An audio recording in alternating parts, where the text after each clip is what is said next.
ಶ್ರೀ ಗುರುಭ್ಯೋ ನಮಃ. ಈ ಹಿಂದಿನ ಕಥೆಯಲ್ಲಿ ವಾಲ್ಮೀಕಿ ರಾಮಾಯಣದ ಅಯೋಧ್ಯಾಕಾಂಡದ ಕಥೆಗನುಸಾರವಾಗಿ ದಶರಥನನ್ನ ಬಹುಕಾಲ ಕೈ ಪೀಡಿಸಿ ಕೊನೆಗೊಮ್ಮೆ ಆತನನ್ನ ಧರ್ಮಪಾಶದಿಂದ ಬದ್ಧನನ್ನಾಗಿ ಮಾಡಿ ತನ್ನ ಮನಸ್ಸಲ್ಲಿರುವಂತಹ ಅಪೇಕ್ಷೆಯನ್ನ ಆತನ ಮುಂದೆ ಇಟ್ಟ ಘಟನೆಯನ್ನು ನಾವು ಶ್ರವಣ ಮಾಡಿದ್ವಿ. ಅದಾದ ಬಳಿಕ ವಾಲ್ಮೀಕಿ ರಾಮಾಯಣದ ಅಯೋಧ್ಯಾಕಾಂಡದ 12ನೇ ಸರ್ಗವನ್ನು ಶ್ರವಣ ಮಾಡಬೇಕು. ಆ ಕೈ ಹೇಳಿದಂತಹ ಕರ್ಣಕಠೋರವಾದಂತಹ ಮಾತೇನಿತ್ತು ಅದನ್ನು ಕೇಳಿ ಈ ದಶರಥ ಚಿಂತಾಮಗ್ನಾದ.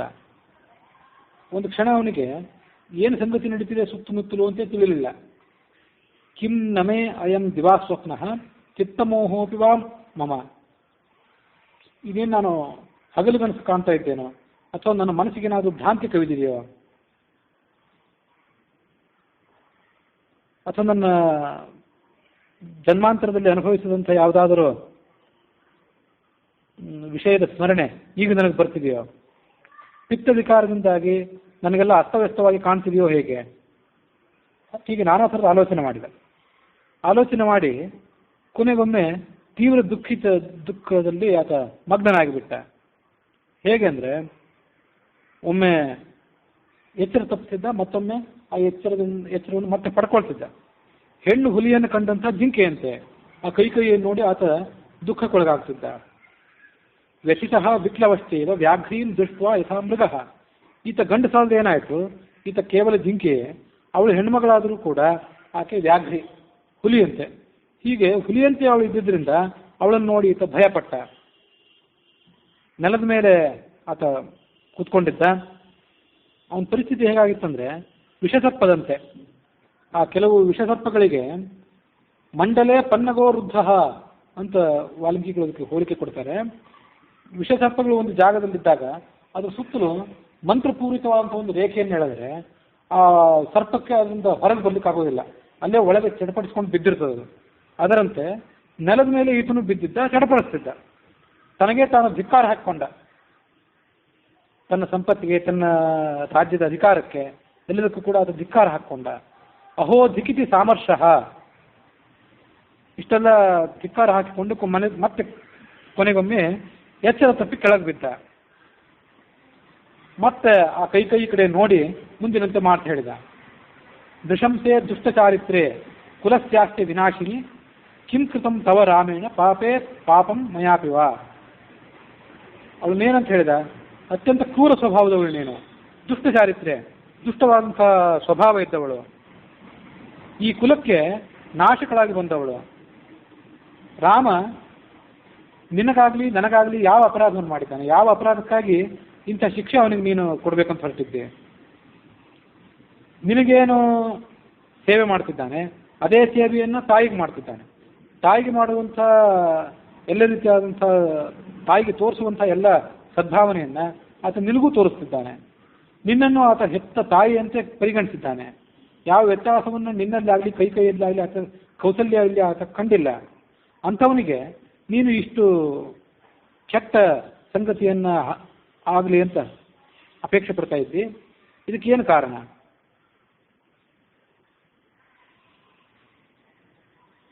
ಅವಿಜ್ಞಾನ ನೃಪಸುತ ವ್ಯಾಲಿ ತೀಕ್ಷ್ಣ ವಿಷಾಯಥ. ನೀನು ಒಬ್ಬಳು ಶ್ರೇಷ್ಠನಾದಂಥ ರಾಜನ ಮಗಳು ಅಂತ ನಾನು ಭ್ರಮಿಸಿ ನಿನ್ನನ್ನು ಮದುವೆ ಮಾಡಿಕೊಂಡು ನನ್ನ ಅರಮನೆಗೆ ಕರ್ಕೊಂಡು ಬಂದೆ. ಆದರೆ ವಾಸ್ತವಿಕವಾಗಿ ತೀಕ್ಷ್ಣವಾದಂಥ ವಿಷದಿಂದ ಕೂಡಿದಂಥ ವ್ಯಾಲಿ ಅಂದರೆ ಒಂದು ಸರ್ಪ, ಹೆಣ್ಣು ಸರ್ಪ, ಅದನ್ನು ತಂದು ಮನೆಯಲ್ಲಿ ಕಟ್ಕೊಂಡಂತೆ ಆಯಿತು. ನಿನ್ನಿಂದ ನನಗೆ ಯಾವುದೇ ಕಲ್ಯಾಣ ಆಗಲಿಲ್ಲ. ಈ ಪ್ರಪಂಚದಲ್ಲಿರುವಂಥ ಎಲ್ಲ ಪ್ರಜೆಗಳನ್ನು ಕೂಡ ರಾಮನ ಸದ್ಗುಣಗಳನ್ನು ಕೊಂಡಾಡ್ತಿದ್ದಾರೆ. ಹಾಗಿರುವಾಗ ಯಾವ ಅಪರಾಧವನ್ನು ನಾನು ಅವನಲ್ಲಿ ಕಾಣಲಿ, ಯಾವ ಅಪರಾಧವನ್ನು ಅವನಲ್ಲಿ ಕಂಡು ನಾನು ಅವನನ್ನು ಪರಿತ್ಯಾಗ ಮಾಡಲಿ? ಒಂದು ವೇಳೆ ಏನಾದರೂ ಸಂದರ್ಭ ಬಂದರೆ ಕೌಸಲ್ಯನ್ನು ಪರಿತ್ಯಾಗ ಮಾಡ್ತೀನಿ, ಸುಮಿತ್ರೆಯನ್ನು ಪರಿತ್ಯಾಗ ಮಾಡ್ತೇನೆ, ಈ ಸಾಮ್ರಾಜ್ಯವನ್ನು ಬೇಕಾದರೂ ಪರಿತ್ಯಾಗ ಮಾಡ್ತೀನಿ. ತ್ಯಜೇಯಂ ಅಪಿ ವಾ ಶ್ರಿಯಂ,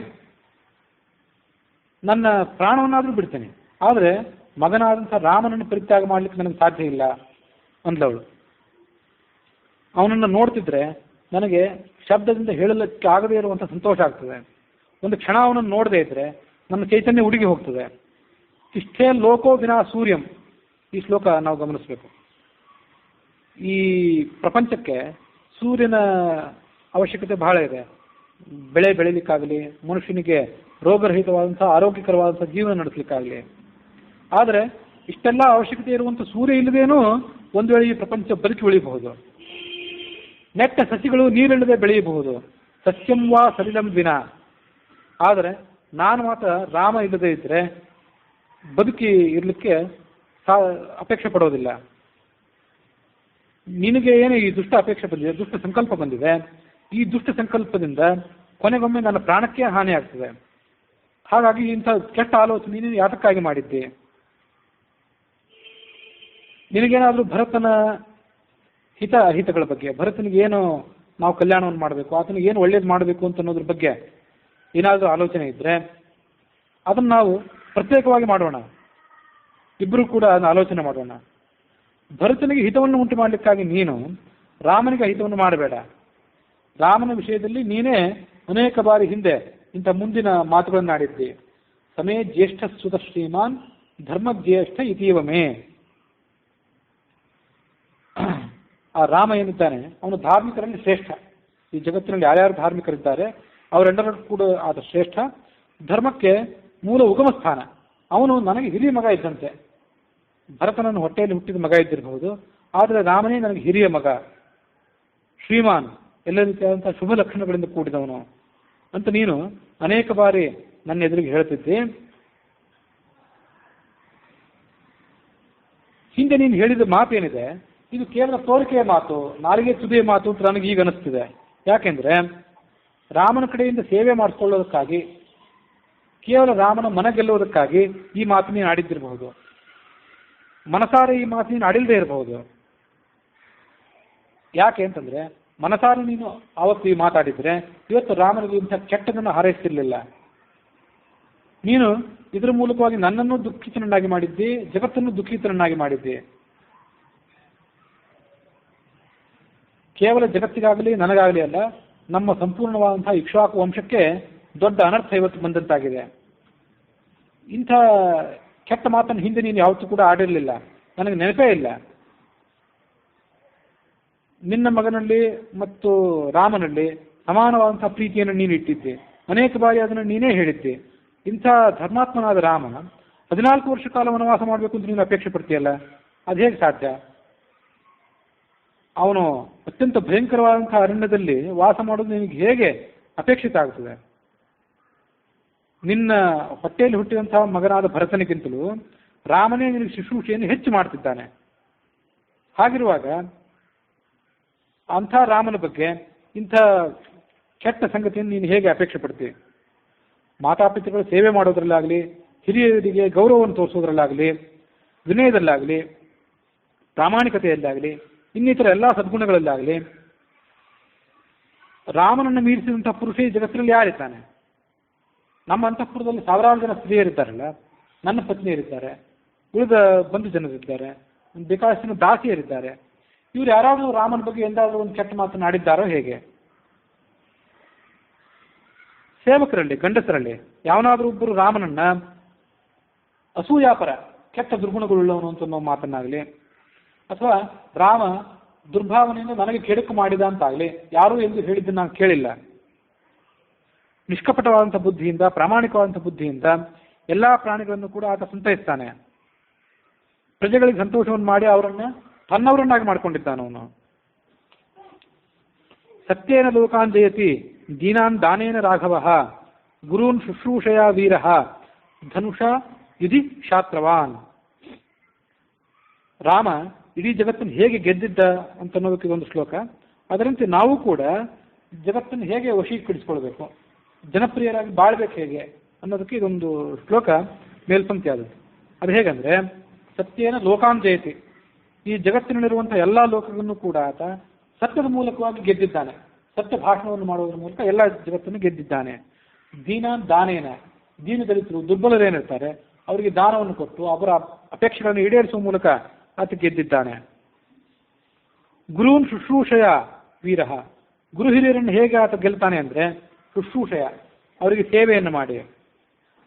ಧನುಷಾ ಯುಧಿ ಶಾಸ್ತ್ರವಾನ್, ಯುದ್ಧರಂಗದಲ್ಲಿ ಶತ್ರುಗಳನ್ನು ಹೇಗೆ ಗೆಲ್ತಾನೆ ಅಂದರೆ ಧನುಸ್ಸನ್ನು ಕೇವಲ ತೋರಿಸಿದ್ರೆ ಸಾಕು, ಧನುಸ್ಸಿನ ಪ್ರದರ್ಶನ ಮಾತ್ರದಿಂದ ಅಂತ ಅದನ್ನ ಅನುವಾದ ಮಾಡ್ತಾರೆ. ಧನುಷಾ ಯುಧಿ ಶಾಸ್ತ್ರವಾನ್. ಈ ರಾಮ ಸತ್ಯದಿಂದ ಜಗತ್ತಿನೆಲ್ಲ ಗೆದ್ದಿದ್ದ ಅಂತ ಹೇಳ್ತಾರಲ್ಲ, ಅದರಂತೆ ಆ ಶ್ಲೋಕದ ಅಭಿಪ್ರೇತಾರ್ಥ ಏನು? ಬರೇ ರಾಮನದಷ್ಟೇ ಅಲ್ಲ, ನಾವು ಸತ್ಯವಾದಿಗಳಾಗುವ ಮೂಲಕ ಜಗತ್ತನ್ನು ಗೆಲ್ಲಿಕ್ಕೆ ಪ್ರಯತ್ನ ಪಡಬೇಕು.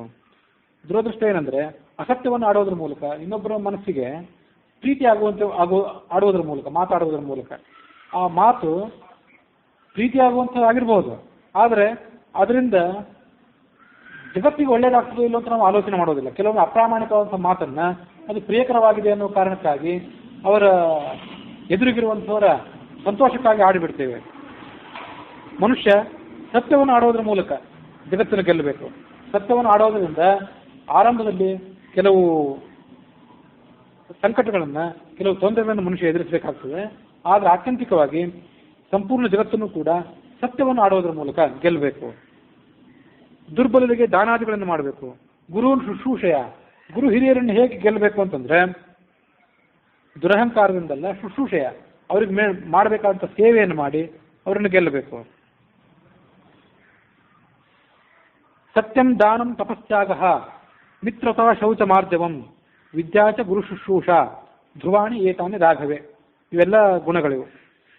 ಸತ್ಯ ಅಂದರೆ ಸತ್ಯನಿಷ್ಠೆ, ದಾನ ಮಾಡುವಿಕೆ, ತಪಸ್ಸು, ತ್ಯಾಗ, ಎಲ್ಲ ಸುತ್ತಮುತ್ತಲಿರುವಂಥ ಜನರೊಡನೆ ಸ್ನೇಹ ಮನೋಭಾವ, ಪರಿಶುದ್ಧತೆ, ಶೌಚ ಅಂತಂದ್ರೆ ಪರಿಶುದ್ಧತೆ, ಅಂತರಂಗ ಬಹಿರಂಗ ಶುದ್ಧಿ, ಸರಳತೆ, ವಕ್ರತೆ ಇಲ್ಲ, ಸರಳವಾದಂಥ ಮನಸ್ಸಿನ ಪ್ರವೃತ್ತಿ, ವಿದ್ಯಾ, ಎಲ್ಲ ವಿದ್ಯೆಗಳಲ್ಲಿ ಅವನಿಗಿರುವಂಥ ಪರಿಣತಿ, ಗುರು ಶುಶ್ರೂಷ, ಹಿರಿಯರನ್ನು ಶುಶ್ರೂಷ ಮಾಡುವಿಕೆ, ಧ್ರುವಾಣಿ ಏತಾನಿ.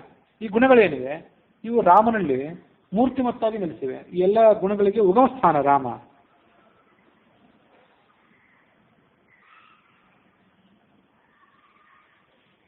ದೇವತೆಗಳಿಗೆ ಆತ ಸಮಾನನಾದವನು ತನ್ನ ಸ್ವರೂಪದ ಮಾತ್ರದಿಂದಾಗಿ. ಅಂಥ ರಾಮನಿಗೆ ಇಂಥ ಕೆಟ್ಟ ಆಲೋಚನೆಯನ್ನು, ಕೆಟ್ಟದನ್ನು ಬಗೆಯಲಿಕ್ಕೆ ನಿನಗೆ ಹೇಗೆ ಸಾಧ್ಯ ಆಯಿತು? ಪ್ರಜೆಗಳ ಜೊತೆಗೆ ಯಾವತ್ತೂ ಕೂಡ ಪ್ರಿಯವಾದ ಮಾತನ್ನೇ ಆಡ್ತಾನೆ, ಒಮ್ಮೆನೂ ಕೂಡ ಅಪ್ರಿಯವಾದ ಮಾತನ್ನು ಆಡಿದ್ದು ನನಗೆ ಸ್ಮರಣೆ ಇಲ್ಲ. ಹಾಗಿರುವಾಗ ಅದರಲ್ಲೂ ನೀನು ತಾಯಿಯ ಬಗ್ಗೆ ಆತ ಯಾವತ್ತು ಅಪ್ರಿಯ ಮಾತನ್ನು ಆಡ್ತಾನೆ ಅಂತ ನಾವು ಹೇಗೆ ಭಾವಿಸೋದು? ಕ್ಷಮಾ ಯಸ್ಮಿನ್ ತಪಸ್ತ್ಯಾಗ ಸತ್ಯಂ ಧರ್ಮ ಕೃತಜ್ಞತ ಅವಿಹಿಂಸಾ ಚ ಭೂತಾನಾಂ ಸಂವೃತೆ ಕಾ ಗತಿರ್ಮಮ. ಯಾವ ಮಹಾಪುರುಷನಾದ ರಾಮನಲ್ಲಿ ಕ್ಷಮೆ ಅಂದರೆ ಸಹನೆ, ತಾಳ್ಮೆ, ತಪಸ್ಸು, ಆಮೇಲೆ ತ್ಯಾಗ ಮಾಡುವಿಕೆ, ಸತ್ಯಸಂಧತೆ, ಧರ್ಮನಿಷ್ಠೆ, ಇನ್ನೊಬ್ಬರು ಮಾಡಿದಂತಹ ಉಪಕಾರವನ್ನು ಸ್ಮರಣೆ ಮಾಡುವಿಕೆ, ಭೂತದಯ, ಭೂತಗಳ ಬಗ್ಗೆ ಕರುಣೆ ಇಡುವಿಕೆ, ಅಹಿಂಸಾ, ಈ ಎಲ್ಲ ಕಲ್ಯಾಣ ಗುಣಗಳು ರಾಮನಲ್ಲಿ ನೆಲೆಸಿವೆ. ಇಂಥ ರಾಮ ಇಲ್ಲದೆ ಇದ್ರೆ ನನಗೆ ಗತಿ ಏನು? ನನಗೊಬ್ಬನಿಗೆ ಅಲ್ಲ, ಈ ಜಗತ್ತಿಗೆ ಗತಿ ಏನು? ಅದನ್ನು ನಾವು ಆಲೋಚನೆ ಮಾಡಬೇಕು. ನಾನಿವತ್ತು ವೃದ್ಧನಾಗಿದ್ದೇನೆ, ವೃದ್ಧನಾಗಿ ನನ್ನ ಅಂತಿಮ ದಿವಸಗಳನ್ನು ಎಣಿಸ್ತಾ ಇದ್ದೇನೆ. ನಾನೀಗ ಮಮ ವೃದ್ಧಸ್ಯ ಕೈ ಗತಾಂತಸ್ಯ ತಪಸ್ವಿನಃ ದೀನಂ ಲಾಲಪ್ಯಮಾನಸ್ಯ ಕಾರುಣ್ಯಂ ಕರ್ತುಮರ್ಹಸಿ. ನಾನಿನ್ನೂ ಯೌವನದಲ್ಲಿದ್ದರೆ ಇಂಥ ಆಘಾತವನ್ನು ನಾನು ಪಡ್ಕೊಳ್ತಿದ್ದೆ. ಆದ್ರೆ ನಾನೀಗ ಮುದುಕನಾಗಿದ್ದೇನೆ, ತಪಸ್ವಿಯಾಗಿದ್ದೇನೆ, ಧಾರ್ಮಿಕ, ನಾನು ದುಷ್ಟ ಅಲ್ಲ. ನಾನೇ ದುಷ್ಟ ಆಗಿದ್ರೆ ಇಂಥ ಕೆಟ್ಟದನ್ನು ನನಗೆ ಯಾರು ಬಗೆದರೆ ನಾನು ಸಹಿಸ್ಕೊಳ್ತಿದ್ದೆ. ಇಂಥ ನನ್ನ ಮೇಲೆ ನೀನು ಕರುಣೆ ತೋರಿಸ್ಬೇಕು, ಹೆಂಡತಿ ಕರುಣೆ ತೋರಿಸ್ಬೇಕು ಅಂತ ಆತ ಬೇಡ್ಕೊಂಡ ಅವಳನ್ನು. ನಿನಗೆ ಈ ಜಗತ್ತಿನಲ್ಲಿರುವಂಥ ಯಾವ್ಯಾವ ಸಂಗತಿಗಳಿವೆ ಅದನ್ನೆಲ್ಲ ತಂದು ಕೊಡ್ತೇನೆ. ಪೃಥ್ವಿಯಲ್ಲಿ ಹೆಚ್ಚಿಂಚಿದ ಅಧಿಗಮ್ಯತೆ, ಇಲ್ಲಿಂದ ಹಿಡಿದು ಸಾಗರದಂತ ಎಲ್ಲೆಲ್ಲಿ ಪೃಥ್ವಿ ಇದೆಯೋ ಅಲ್ಲೆಲ್ಲ ಏನೇನು ಸಿಗ್ತದೋ ಆ ಎಲ್ಲ ಸಂಪತ್ತನ್ನು ತಂದು ನಿನ್ನ ಮುಂದೆ ಸುರಿತೇನೆ. ಆದರೆ ನೀನಿಂಥ ಕೆಟ್ಟ ಮಾತನ್ನು ಮಾತ್ರ ಮಾಡಬೇಡ. ಅಂಜಲಿಂ ಕುರ್ಮಿ, ಕೊನೆಗೊಮ್ಮೆ ಹೇಳಿದ, ಕೈ ಮುಗಿತೀನಿ ನಿನಗೆ ಅಂತ ಹೇಳಿದ ಅವಳಿಗೆ. ಅಂಜಲಿಂ ಕುರ್ಮಿ ಕೈ ಪಾದವು ಚಾಪಿ ಸ್ಪೃಶಾಮಿತೆ. ಮೊದಲು ಕೈ ಮುಗಿತೀನಿ, ನಿನಗೆ ಕೈ ಮುಗಿದದ್ದು ಸಾಕಾಗದೇ ಇದ್ರೆ ನಿನ್ನ ಪಾದಗಳನ್ನಾದರೂ ಮುಟ್ತೇನೆ. ರಾಮನಿಗೆ ನೀನು ಶರಣಾಗತ ರಕ್ಷಕಳಾಗ, ಸಕಲ ಜಗತ್ತಿಗೂ ಶರಣಾಗತ ರಕ್ಷಕನಾದವನು ಅವನು, ಅವನ ಕಡೆ ನೀನು ಕೃಪೆ ತೋರು. ಮಾ ಅಧರ್ಮ ಮಾಮಿಹ ಸ್ಪೃಶೇತ್. ನಿನ್ನ ಮಾತನ್ನು ಕೇಳಿ ರಾಮನನ್ನು ಕೈ ಬಿಟ್ಟು ನಾನು ಧಾರ್ಮಿಕನಾಗಿದ್ದವನು, ಇಲ್ಲಿ ತನಕ ಧಾರ್ಮಿಕನಾಗಿದ್ದವನು, ಇನ್ನು ಮುಂದೆ ಅಧಾರ್ಮಿಕ ಅಂತ ಅನ್ಸ್ಕೊಳ್ಳೋದು ಬೇಡ. ಹೀಗೆ ದುಃಖದಿಂದ ಆತ ವಿಲಾಪ ಮಾಡ್ತಿದ್ದ, ಬುದ್ಧಿಹೀನನಾಗಿ ನೆಲದ ಮೇಲೆ ಹೊರಲಾಡ್ತಿದ್ದ. ಅವನೆಲ್ಲ ತನ್ನ ಮಾತನ್ನು ಆಡಿ ಮುಗಿಸಿದ ಮೇಲೆ ಆ ಕೈ ಮುಂದಿನಂತೆ ಮಾತು ಹೇಳಿದ್ಲು. ವರಗಳನ್ನು ಹಿಂದೊಮ್ಮೆ ಕೊಟ್ಟಿದ್ದಿ, ಅವುಗಳನ್ನು ಕೊಡಬೇಕಾದದ್ದು ಈ ಸಂದರ್ಭದಲ್ಲಿ ನಿನ್ನ ಕರ್ತವ್ಯ. ನಾನು ಕೇಳಿದಾಗ ಕೊಡಬೇಕಾದ್ರೆ ನಿನ್ನ ಕರ್ತವ್ಯ. ಧಾರ್ಮಿಕ ಅಂತ ಹೇಳ್ಕೊಳ್ತಿ, ಧರ್ಮಪ್ರಿಯ ಅಂತ ಹೇಳ್ಕೊಳ್ತಿ, ಇದನ್ನೆಲ್ಲವನ್ನು ಕೂಡ ನೀನು ಗಮನಿಸಬೇಕು.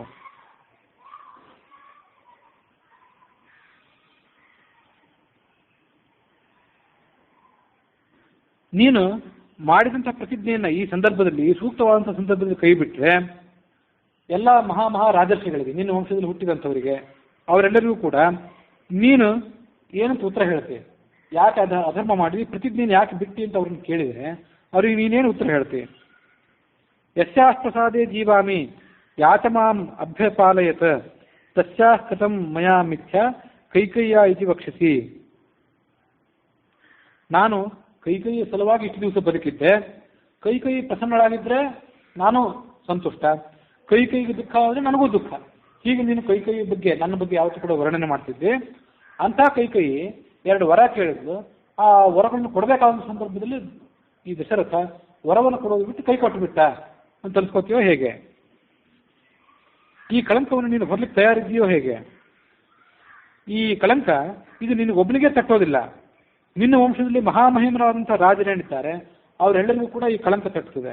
ರಘುವಂಶದಲ್ಲಿ ಇಂಥ ಒಬ್ಬ ವ್ಯಕ್ತಿ ಇದ್ದ, ಆತ ಇಂಥ ಕೆಲಸ ಮಾಡಿಬಿಟ್ಟ ಅಂತ ಅವರೆಲ್ಲರಿಗೂ ತಟ್ಟುತ್ತದೆ. ಅದನ್ನು ನೀನು ಆಲೋಚನೆ ಮಾಡಬೇಕು. ಇದೀಗ ಕೆಲವು ಕ್ಷಣಗಳ ಹಿಂದೆ ಮಾಡಿದಂಥ ಪ್ರತಿಜ್ಞೆ ಈಡೇರಿಸ್ತೀನಿ, ನಿನಗೆ ಬೇಕಾದಂಥ ವರಗಳನ್ನು ಕೊಡ್ತೀನಿ ಅಂತ ಹೇಳಿದ್ದೆ. ಈಗ ಆ ವರಗಳನ್ನು ಕೊಡೋದಿಲ್ಲ ಅಂತ ಹೇಳ್ತಿದ್ದೆ. ಹಿಂದಿನ ಮಹಾರಾಜರೇನಿದ್ರು ಅವರ ಉದಾಹರಣೆಗಳನ್ನು ನೀನು ನೆನಪು ಮಾಡ್ಕೊಳ್ಬೇಕು. ಅವ್ರೇನು ತ್ಯಾಗ ಮಾಡಿದ್ರು ಆ ತ್ಯಾಗಕ್ಕೆ ಹೋಲಿಸಿದ್ರೆ ನೀನು ಮಾಡುವಂಥ ತ್ಯಾಗ ತೀರಾ ಕ್ಷುದ್ರವಾದದ್ದು, ಅಲ್ಪವಾದದ್ದು. ಅವ್ರ್ಯಾರು? ಶೈಬ್ಯ ಶೇನ ಕಪೋತೀಯೇ ಸ್ವಮಾಂಸಂ ಪಕ್ಷಿಣೇ ತದವು ಅಲರ್ಕಶ್ಚಕ್ಷುಷೀತತ್ವ ಜಗಾಮ ಗತಿಮುತ್ತಮಾಂ. ಶಿಬಿ ಚಕ್ರವರ್ತಿ, ಅಲರ್ಕ ಮೊದಲಾದಂಥ ದೊಡ್ಡ ದೊಡ್ಡ ರಾಜರಿದ್ರು. ಅವ್ರು ಎಂತೆಂಥ ತ್ಯಾಗಗಳನ್ನು ಮಾಡಿದ್ರು ಅದನ್ನ ಒಂದ್ಸರಿ ನೆನಪು ಮಾಡ್ಕೊಳ್ಬೇಕು ಅಂತ ಹೇಳಿದ್ದಲ್ಲ. ಆ ಕಥೆ ಏನು ಹಿಂದೊಂದ್ಸರಿ ಹೇಳಿದ್ದೆ ಅಂತ ಕಾಣಿಸ್ತು, ಇನ್ನೊಂದ್ಸರಿ ನೆನಪು ಮಾಡ್ಕೊಳ್ಬೇಕು. ಶಿಬಿರಾಜ ಮಹಾ ದಾನಿಯಾಗಿದ್ದ, ಧರ್ಮಾತ್ಮನಾಗಿದ್ದ. ಅವನ ಧಾರ್ಮಿಕ ಪ್ರವೃತ್ತಿಯನ್ನ ಪರೀಕ್ಷೆ ಮಾಡಬೇಕು ಅನ್ನೋ ಕಾರಣಕ್ಕಾಗಿ ಇಂದ್ರ ಮತ್ತು ಅಗ್ನಿಗಳಿಬ್ರು ಕೂಡ ವೇಷವನ್ನು ಮರೆಸ್ಕೊಂಡು ಅವನ ಇದ್ದಂಥ ಸ್ಥಳಕ್ಕೆ ಬಂದರು. ಗಿಡುಗ ಮತ್ತು ಪಾರಿವಾಳದ ರೂಪದಲ್ಲಿ ಬಂದರು. ಪಾರಿವಾಳ ಮುಂದೆ ಹಾರಿ ಬಂತು, ಗಿಡುಗ ಹಿಂದೆ ಹಾರಿ ಬಂತು.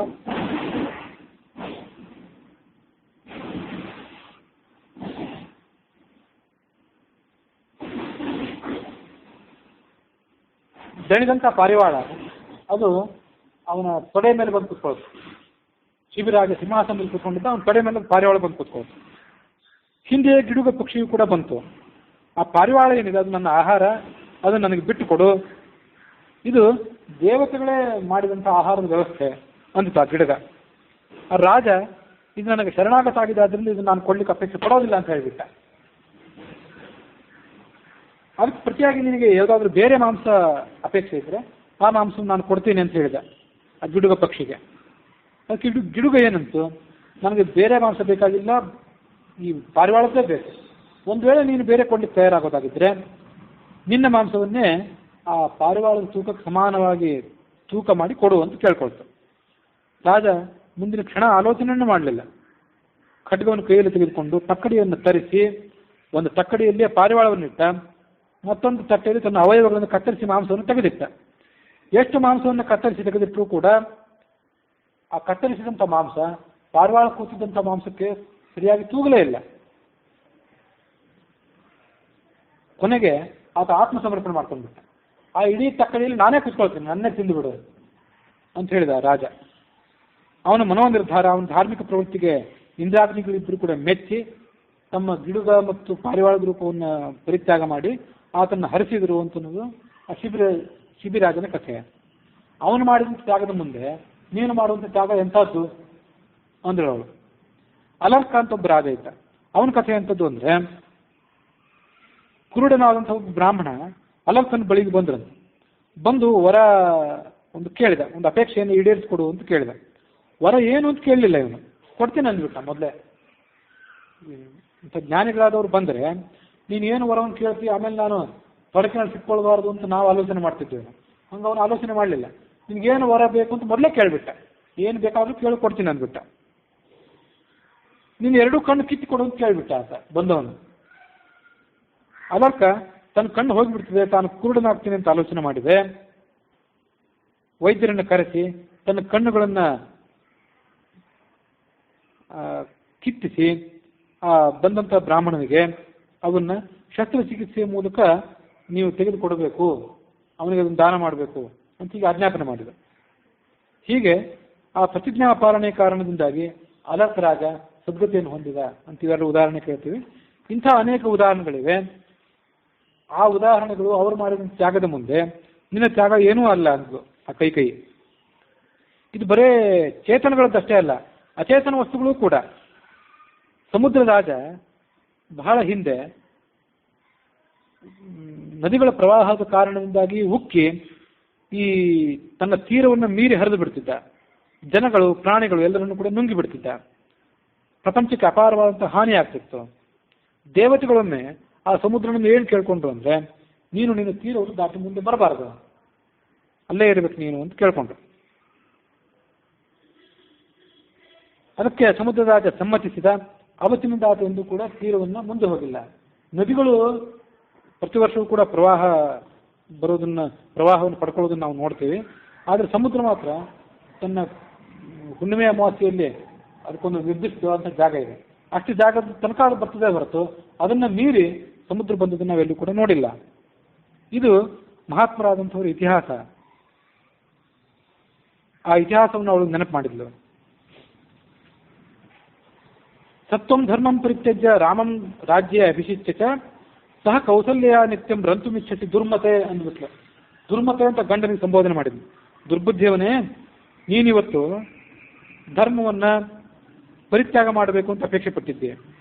ಧರ್ಮವನ್ನು ಪರಿತ್ಯಾಗ ಮಾಡಿ ನನಗೆ ಕೊಡಬೇಕಾದಂಥ ವರಗಳನ್ನು ಕಿತ್ತುಕೊಂಡು ರಾಮನಿಗೆ ಪಟ್ಟಾಭಿಷೇಕ ಮಾಡಿ ನನ್ನನ್ನು ಮೂಲೆಗುಂಪು ಮಾಡಿ ಕೌಸಲ್ಯ ಜೊತೆ ಸೇರಿ ನಿತ್ಯವೂ ಸುಖ ಪಡಬೇಕು ಅಂತ ಅಪೇಕ್ಷೆ ಪಟ್ಟಿದ್ದೆ ಅಂತ ಅವಳು ಆ ಸೌತಿ ಆದಂಥ ಕೌಸಲ್ಯ ಬಗ್ಗೆ ಈಗ ಮಾತಾಡಿದ್ಲು.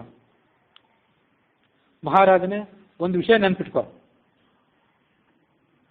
ಭವತ್ವಧರ್ಮೋ ಧರ್ಮೋವ, ನಾನು ಕೇಳಿದಂಥ ಧರ್ಮ, ನಾನು ಕೇಳಿದಂಥ 2 ವರಗಳು, ರಾಮನಿಗೆ ವನವಾಸ ಆಗಬೇಕು, ಭರತ ರಾಜ್ಯ ಪಡ್ಕೋಬೇಕು ಅಂತ ಮಾತೇನಿದೆಯಲ್ಲ, ಇದು ಧರ್ಮವೇ ಆಗಿರಲಿ ಅಧರ್ಮವೇ ಆಗಿರಲಿ ಅದು ನನಗೆ ಸಂಬಂಧಪಟ್ಟದ್ದು. ಹಿಂದೆ ನಾನು ರಾಮನನ್ನು ಪ್ರಶಂಸೆ ಮಾಡಿದ್ದು ಸತ್ಯವೇ ಆಗಿರಲಿ ಅಸತ್ಯವೇ ಆಗಿರಲಿ, ಅದು ಹೃದಯಪೂರ್ವಕ ಆಗಿರಲಿ ಅಥವಾ ಬಿಡಲಿ, ಅದು ಈಗ ಸಂಬಂಧವಿಲ್ಲ. ಈಗ ನೀನು ಕೊಟ್ಟಂಥ 2 ವರಗಳನ್ನು ನನಗೆ ಈಡೇರಿಸ್ಕೊಡ್ಬೇಕು. ಅದೇನಾದರೂ ಮಾಡದೇ ಇದ್ದರೆ, ರಾಮನಿಗೆ ನೀನು ಪಟ್ಟಾಭಿಷೇಕ ಮಾಡೋದಾದರೆ ತೀಕ್ಷ್ಣವಾದಂಥ ವಿಷವನ್ನು ಕುಡಿದು ನಿನ್ನ ಎದುರಿಗೆ ನಾನು ಸತ್ತು ಹೋಗಿಬಿಡ್ತೇನೆ.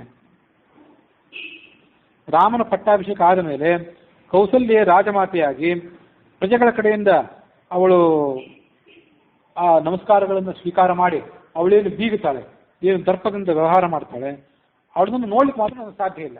ನಾನು ಈಗಲೇ ಪ್ರಾಣ ಬಿಟ್ಟು ಬಿಡ್ತೇನೆ. ನನ್ನ ಮೇಲೆ ಆಣೆ ಇಟ್ಟು ಹೇಳ್ತೇನೆ, ಮತ್ತು ನನಗೆ ಪ್ರಾಣನಾದಂಥ ಭರತನ ಮೇಲೆ ಆಣೆ ಇಟ್ಟು ನಾನು ಹೇಳ್ತೇನೆ, ನೀನು ಅರಣ್ಯಕ್ಕೆ ರಾಮನನ್ನು ಕಳಿಸಬೇಕು. ಇದೊಂದು ಸಂಗತಿ ಬಿಟ್ಟರೆ ನನಗೆ ಯಾವ ಸಂಗತಿನೂ ಕೂಡ ಪ್ರಿಯ ಅಲ್ಲ. ಈ ಸಂಗತಿ ಆಗಲೇಬೇಕು. ಇಷ್ಟು ಹೇಳಿ ಆ ಕೈ ಸುಮ್ಮನಾಗಿಬಿಟ್ಲು. ರಾಜನು ಕೂಡ ಕ್ಷಣಕಾಲ ಏನೂ ಹೇಳಲಿಲ್ಲ, ಸುಮ್ಮನೆ ಹಾಗೇ ಇದ್ದ. ಆ ಕೈಯನ್ನು ಒಂದು ಕೆಲವು ಕ್ಷಣಗಳ ಕಾಲ ಹಾಗೆ ನೋಡ್ತಿದ್ದ, ಎವೆ ಇಕ್ಕದೆ ನೋಡ್ತಿದ್ದ, ಕಣ್ಣು ಮಿಟುಕಿಸದೆ ನೋಡ್ತಿದ್ದ. ಭರತನ ಮೇಲೆ ಅವಳು ಇಟ್ಟಂತಹ ಆಣೆ, ತಾನು ಕೂಡ ರಾಮನ ಮೇಲೆ ಆಣೆ ಇಟ್ಟು ನಿನ್ನ ವರಗಳನ್ನು ಈಡೇರಿಸಿಕೊಡ್ತೀನಿ ಅಂತ ಹೇಳಿತ್ತು. ಇದನ್ನೆಲ್ಲೋ ಆತ ಮನಸ್ಸಿಂದ ನೆನಪಿಸ್ಕೊಂಡು ಕೊನೆಗೊಮ್ಮೆ ರಾಮನ ಹೆಸರನ್ನು ತೆಗೆದುಕೊಂಡು ಹಾ ರಾಮ ಅಂತೇಳಿ ದುಃಖಕ್ಕೀಡಾದ. ಧ್ಯಾತ್ವ ರಾಮೇತಿ ನಿಶ್ವಸ್ಯ ಚಿನ್ನ ತರುರಿವ ಅಪತತ್, ಬುಡ ಕಡಿದಂಥ ಮರದಂತೆ ಆತ ಕೆಳಗೆ ಉರುಳಿ ಬಿದ್ದು ಬಿಟ್ಟ. ಉನ್ಮತ್ತನಂತೆ, ಬುದ್ಧಿಹೀನನಂತೆ. ರೋಗ ಪೀಡಿತನಾದವನಂತೆ. ಆಮೇಲೆ ಹಲ್ಲು ಕಿತ್ತಂತಹ ಹಾವಿನಂತೆ ಆತ ಚಡಪಡಿಸಿದ. ಧರ್ಮಪಾಶದಿಂದ ಆತ ಬಿಗಿಯಲ್ಪಟ್ಟವನಾಗಿದ್ದ. ಇಷ್ಟಾದ್ರೂ ಇನ್ನೂ ಒಂದು ಪ್ರಯತ್ನ ಮಾಡಿ ನೋಡೋಣ, ಆ ಕೈ ಮನಸ್ಸೇನಾದರೂ ತಿರುಗುತ್ತದೋ, ಅದಕ್ಕೇನಾದ್ರೂ ಪರಿವರ್ತನೆ ಸಾಧ್ಯವೇ ಅಂತ ಆಲೋಚನೆ ಮಾಡಿದ. ರಾಮನಿಗೆ ವನವಾಸ ಮಾಡಿಸ್ಬೇಕು, ಕೈಗೆ ಭರತನಿಗೆ ಪಟ್ಟಾಭಿಷೇಕ ಮಾಡಿಸ್ಬೇಕು ಅಂತ ನೀನು ಅಪೇಕ್ಷೆ ಪಟ್ಟಿದ್ದೆ. ಇದರಿಂದ ನಿನಗೆ ಹಿತ ಆಗ್ತದೆ ಅಂತ ನೀನು ಆಲೋಚನೆ ಮಾಡಿದ್ದೆ. ವಾಸ್ತವಿಕವಾಗಿ ಇದರಿಂದ ಹಿತ ಆಗೋದಿಲ್ಲ, ಇದು ಬಹಳ ಅನರ್ಥಕರವಾದದ್ದು. ಇದನ್ನು ಪಡೆಯಲಿಕ್ಕೆ ನಿನಗೆ ಯಾರು ಉಪದೇಶ ಮಾಡಿದ್ರು? ಇಂಥ ಕೆಟ್ಟ ಆಲೋಚನೆ ನಿನಗೆ ಯಾರು ತಲೆಯಲ್ಲಿ ತುಂಬಿದ್ರು? ದೆವ್ವ ಹಿಡಿದವಳಂತೆ, ಪಿಶಾಚಗ್ರಸ್ತಳಾದವಳಂತೆ ನನ್ನೆದುರಿಗೆ ಕೂತು ಮಾತಾಡ್ತಾ ಇದ್ದಿ. ಇಂಥ ನಿನ್ನ ದುಷ್ಪ್ರವೃತ್ತಿಯನ್ನು ಹಿಂದೆಂದೂ ಕೂಡ ನಾನು ನೋಡಿರಲಿಲ್ಲ. ಚಿಕ್ಕವಳಿದ್ದಾಗ ನೀನು ಯಾವ ರೀತಿಯಾದಂಥ ಸದ್ಗುಣಗಳನ್ನು ತೋರ್ಪಡಿಸಿದ್ದಿ, ಆ ಸದ್ಗುಣಗಳ ಸ್ವಭಾವ ಇವತ್ತು ನಿನ್ನಲ್ಲಿ ಕಾಣ್ತಿಲ್ಲ. ರಾಮ ನಿನಗೇನಾದರೂ ಕೇಡು ಮಾಡಿಬಿಡಬಹುದು ಅಂತ ಆಲೋಚನೆ ಮಾಡಿದಲ್ಲ, ರಾಮನಿಂದ ನಿನಗೆ ಯಾಕೆ ಭಯ? ರಾಮನ ಸ್ವಭಾವ ನಿನಗೆ ಗೊತ್ತಿಲ್ಲೇನು? ರಾಮನನ್ನ 14 ವರ್ಷ ಕಾಡಿಗೆ ಕಳಿಸ್ಬೇಕು ಅಂತ ಅಪೇಕ್ಷೆ ಪಡ್ತೀಯಲ್ಲ, ಆ ಎಲ್ಲ ಅಪೇಕ್ಷೆಗಳನ್ನು ಬಿಟ್ಟುಬಿಡು. ರಾಮನ ಬಗ್ಗೆ ನೀನು ಪಟ್ಟಿರುವಂಥ ಭಯ ಏನಿದೆ, ಆ ಭಯಕ್ಕೆ ಯಾವುದೇ ಕಾರಣವಿಲ್ಲ. ನಿನ್ನ ಗಂಡನಿಗೂ ಮಗನಾದಂಥ ಭರತನಿಗೂ ಲೋಕಕ್ಕೂ ಏನಾದರೂ ಹಿತ ಮಾಡಬೇಕು ಅಂತ ಅಪೇಕ್ಷೆ ಇದ್ರೆ ಈ ದುಷ್ಟ ಪ್ರವೃತ್ತಿಯನ್ನು ಬಿಟ್ಟುಬಿಡು. ದೃಶಂಸೆ ಪಾಪ ಸಂಕಲ್ಪೆ ಕ್ಷುದ್ರೇ ದುಷ್ಟುತಕಾರಿಣಿ. ನೀನು ನಿರ್ದಯಳಾದವಳು, ಪಾಪ ದೃಷ್ಟಿ ಇದ್ದವಳು. ಕಿಮ್ನು ದುಃಖಮಲೀಕಂವ ಮೈ ರಾಮೇಚ ಪಶ್ಯತಿ. ನಿನ್ನ ದುಃಖಕ್ಕೆ ಕಾರಣವಂತ ಯಾವ ಅಪರಾಧ ನನ್ನಲ್ಲಾಗಲಿ ರಾಮನಂದಾಗಲೂ ಇದೆ? ಇನ್ನೂ ಒಂದು ವಿಷಯ ನೀನು ತಿಳ್ಕೊಳ್ಬೇಕು. ಭರತ ನೀನು ಕೊಡುವಂಥ ರಾಜ್ಯವನ್ನು ಆಳ್ತಾನೆ ಅಂತ ನೀನು ತಿಳ್ಕೊಂಡಿದ್ದೀಯ. ರಾಮನನ್ನು ಓಡಿಸಿ ಭರತನಿಗೆ ರಾಜ್ಯ ಕೊಡಬೇಕು ಅಂತ ಅಪೇಕ್ಷೆ ಪಡ್ತೀಯಲ್ಲ, ಭರತನ ಗುಣ ನಿನಗಿಂತ ನನಗೆ ಚೆನ್ನಾಗಿ ಗೊತ್ತಿದೆ. ರಾಮ ಇಲ್ಲದೆ ಭರತ ರಾಜ್ಯವನ್ನು ಆಳೋದಿಲ್ಲ. ಈ ರಾಜ್ಯದಲ್ಲೇ ಆತ ಇರ್ಲಿಕ್ಕೆ ಅಪೇಕ್ಷೆ ಪಡೋದಿಲ್ಲ. ಆ ಭರತನ ಗುಣ ಅವನಿಗೆ ಗೊತ್ತಿದೆ. ರಾಜ ಏನು ಮಾತಾಡಿದ ಅಂತ ಅನ್ನೋದನ್ನ, ರಾಜ ಕೈ ಜೊತೆಗೆ ಏನು ಏಕಾಂತದಲ್ಲಿ ಮಾತಾಡಿದ ಅನ್ನೋದನ್ನ ಭರತ ಕೇಳಿರಲಿಲ್ಲ.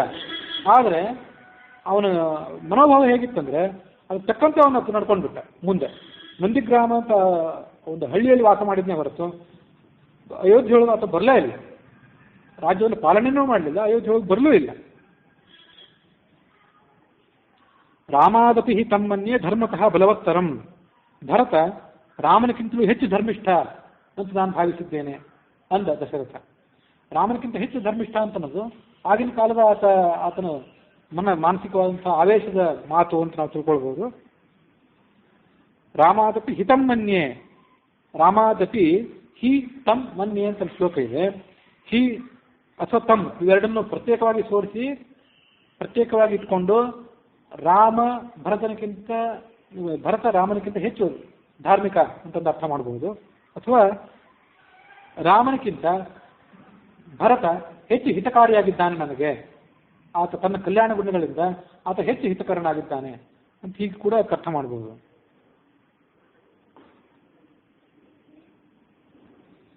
ಇನ್ನೊಂದು ಸ್ವಲ್ಪ ಹೊತ್ತಿಗೆ ನಾನು ರಾಮನಲ್ಲಿ ಕರೆಸ್ಕೊಳ್ಬೇಕಾಗ್ತದೆ. ಕರೆಸ್ಕೊಂಡು ನೀನು ಪಟ್ಟಾಭಿಷೇಕ ಮಾಡಿಸ್ಕೋಬೇಡ, ಕಾಡಿಗೆ ಹೋಗೋ ಅದ್ರ ಬದಲಾಗಿ ಅಂತ ಹೇಳಬೇಕಾಗ್ತದೆ. ಹಾಗೊಮ್ಮೆಲೆ ನಾನು ಮಾತಾಡಿಬಿಟ್ರೆ ಚಂದ್ರನಿಗೆ ರಾಹುಗ್ರಹಣ ಆದಂತೆ ಆತನ ರಾಮನ ಮುಖ ಕಳೆಗುಂದಿ ಬಿಡ್ತದೆ. ಆ ಮುಖವನ್ನು ನಾನು ನೋಡ್ಬೇಕು ಹೇಗೆ? ಇಲ್ಲಿ ತನಕ ನಾನು ಸಜ್ಜನದ ಸಮಾಲೋಚನೆಯನ್ನ, ಸಜ್ಜನದ ಮಾರ್ಗದರ್ಶನವನ್ನು ಪಡ್ಕೊಂಡು ರಾಜ್ಯ ಆಳ್ತಿದ್ದೆ. ಅಂಥವನು ನಾನು ನಿನ್ನ ದುಷ್ಪ್ರೇರಣೆಯಿಂದ ನನ್ನ ಧಾರ್ಮಿಕ ಪ್ರವೃತ್ತಿಯನ್ನು ಬಿಡಬೇಕಾಗಿದೆ. ಬಂದಿರುವಂಥ ರಾಜರಿಗಾದ್ರೂ ನಾನು ಏನು ಹೇಳಬೇಕು? ಅವರು ನನ್ನ ಬಗ್ಗೆ ಏನು ಮಾತಾಡ್ಯಾರು? ಬಾಲೋ ಬತ ಅಯಂ ಐಕ್ಷ್ವಾಕಃ ಚಿರಂ ರಾಜ್ಯಮಕಾರಯತ್. ಇಕ್ಷ್ವಾಕು ವಂಶದ ಅರಸನಾದಂಥ ಈ ದಶರಥ ದೀರ್ಘಕಾಲ ರಾಜ್ಯ ಆಳಿದ್ನಲ್ಲ, ಅವ್ರದ್ದೇನು ಪ್ರಯೋಜನ ಅನ್ಕೊಳ್ಳೋದಿಲ್ಲೇನೋ? ಅವರು ಆಲೋಚನೆ ಮಾಡೋದಿಲ್ಲೇನೋ? ಅವನೊಬ್ಬ ಬಾಲ, ಚಿಕ್ಕ ಮಗುವಿನಂತೆ, ಯಾರೇನು ಹೇಳ್ತಾರೋ ಅದನ್ನು ಕೇಳಿಬಿಡ್ತಾನೆ. ಕೈ ಮೋಹಕ್ಕೆ ಬಿದ್ದಿತ್ತ, ಕೈ ಹೇಳಿದಂತೆ ಕೇಳಿಬಿಟ್ಟ. ಇಷ್ಟು ವರ್ಷ ಧಾರ್ಮಿಕನಾಗ ರಾಜ್ಯ ಆಳಿದ್ರಿಂದ ಏನು ಇವನಿಗೆ ಉಪಯೋಗ ಆಯಿತು ಅಂತ ಅವ್ರು ನನ್ನ ಬಗ್ಗೆ ಮಾತಾಡ್ಕೊಳ್ಳೋದಿಲ್ಲೇನು? ಕರ್ತವ್ಯ ಅಕರ್ತವ್ಯ ಪ್ರಜ್ಞೆ ಇವನಿಗಿಲ್ಲ. ದೊಡ್ಡ ಸಂಖ್ಯೆಯಲ್ಲಿ ವೃದ್ಧರು ಬಂದಿದ್ದಾರೆ, ಜ್ಞಾನ ವೃದ್ಧರಾದವರು, ಗುಣವಂತರಾದವರು, ವಿದ್ವಾಂಸರೆಲ್ಲ ಬಂದಿದ್ದಾರೆ. ಅವರೆಲ್ಲ ಮತ್ತೆ ನಾಳೆ ಬಂದು ರಾಮನ ಪಟ್ಟಾಭಿಷೇಕ ಯಾಕೆ ಆಗಲಿಲ್ಲ, ಪಟ್ಟಾಭಿಷೇಕ ನೋಡಬೇಕು ಅಂತ ನಾವು ಬಂದಿದ್ದೇವೆ ಅಂತ ಅವರೆಲ್ಲ ಕೇಳಿದರೆ ನಾನು ಅವ್ರಿಗೇನು ಉತ್ತರ ಕೊಡಬೇಕು? ನಾನು ಅವ್ರಿಗೆ ಇದ್ದ ಸಂಗತಿಯನ್ನು ಹೇಳಬೇಕು ಅಂತ ಪ್ರಯತ್ನ ಪಟ್ಟರು ಕೂಡ ಅದನ್ನು ಯಾರೂ ನಂಬೋದಿಲ್ಲ. ರಾಮನಿಗೆ ಪಟ್ಟಾಭಿಷೇಕ ಮಾಡಬೇಕು ಅಂತ ಪ್ರಯತ್ನ ಪಟ್ಟಿದ್ದೆ ಹೌದು, ಆದರೆ ಬಹಳ ಹಿಂದೆ ಕೈಕೇಯಿಗೆ ಒಂದು ವರ ಕೊಟ್ಟಿದ್ದೆ. ಆ ವರವನ್ನು ಈಡೇರಿಸುವಂಥ ಪ್ರಸಂಗ ಈಗ ಬಂತು.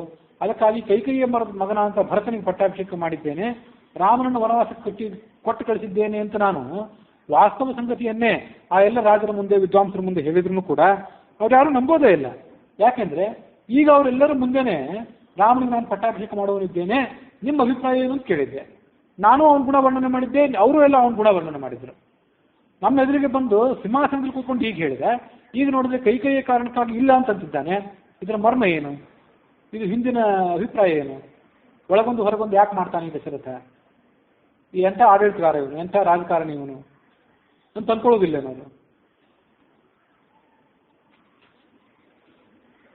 ಅದು ಹಾಗಿರ್ಲಿ, ರಾಮ ಕಾಡಿಗೆ ಹೋದರೆ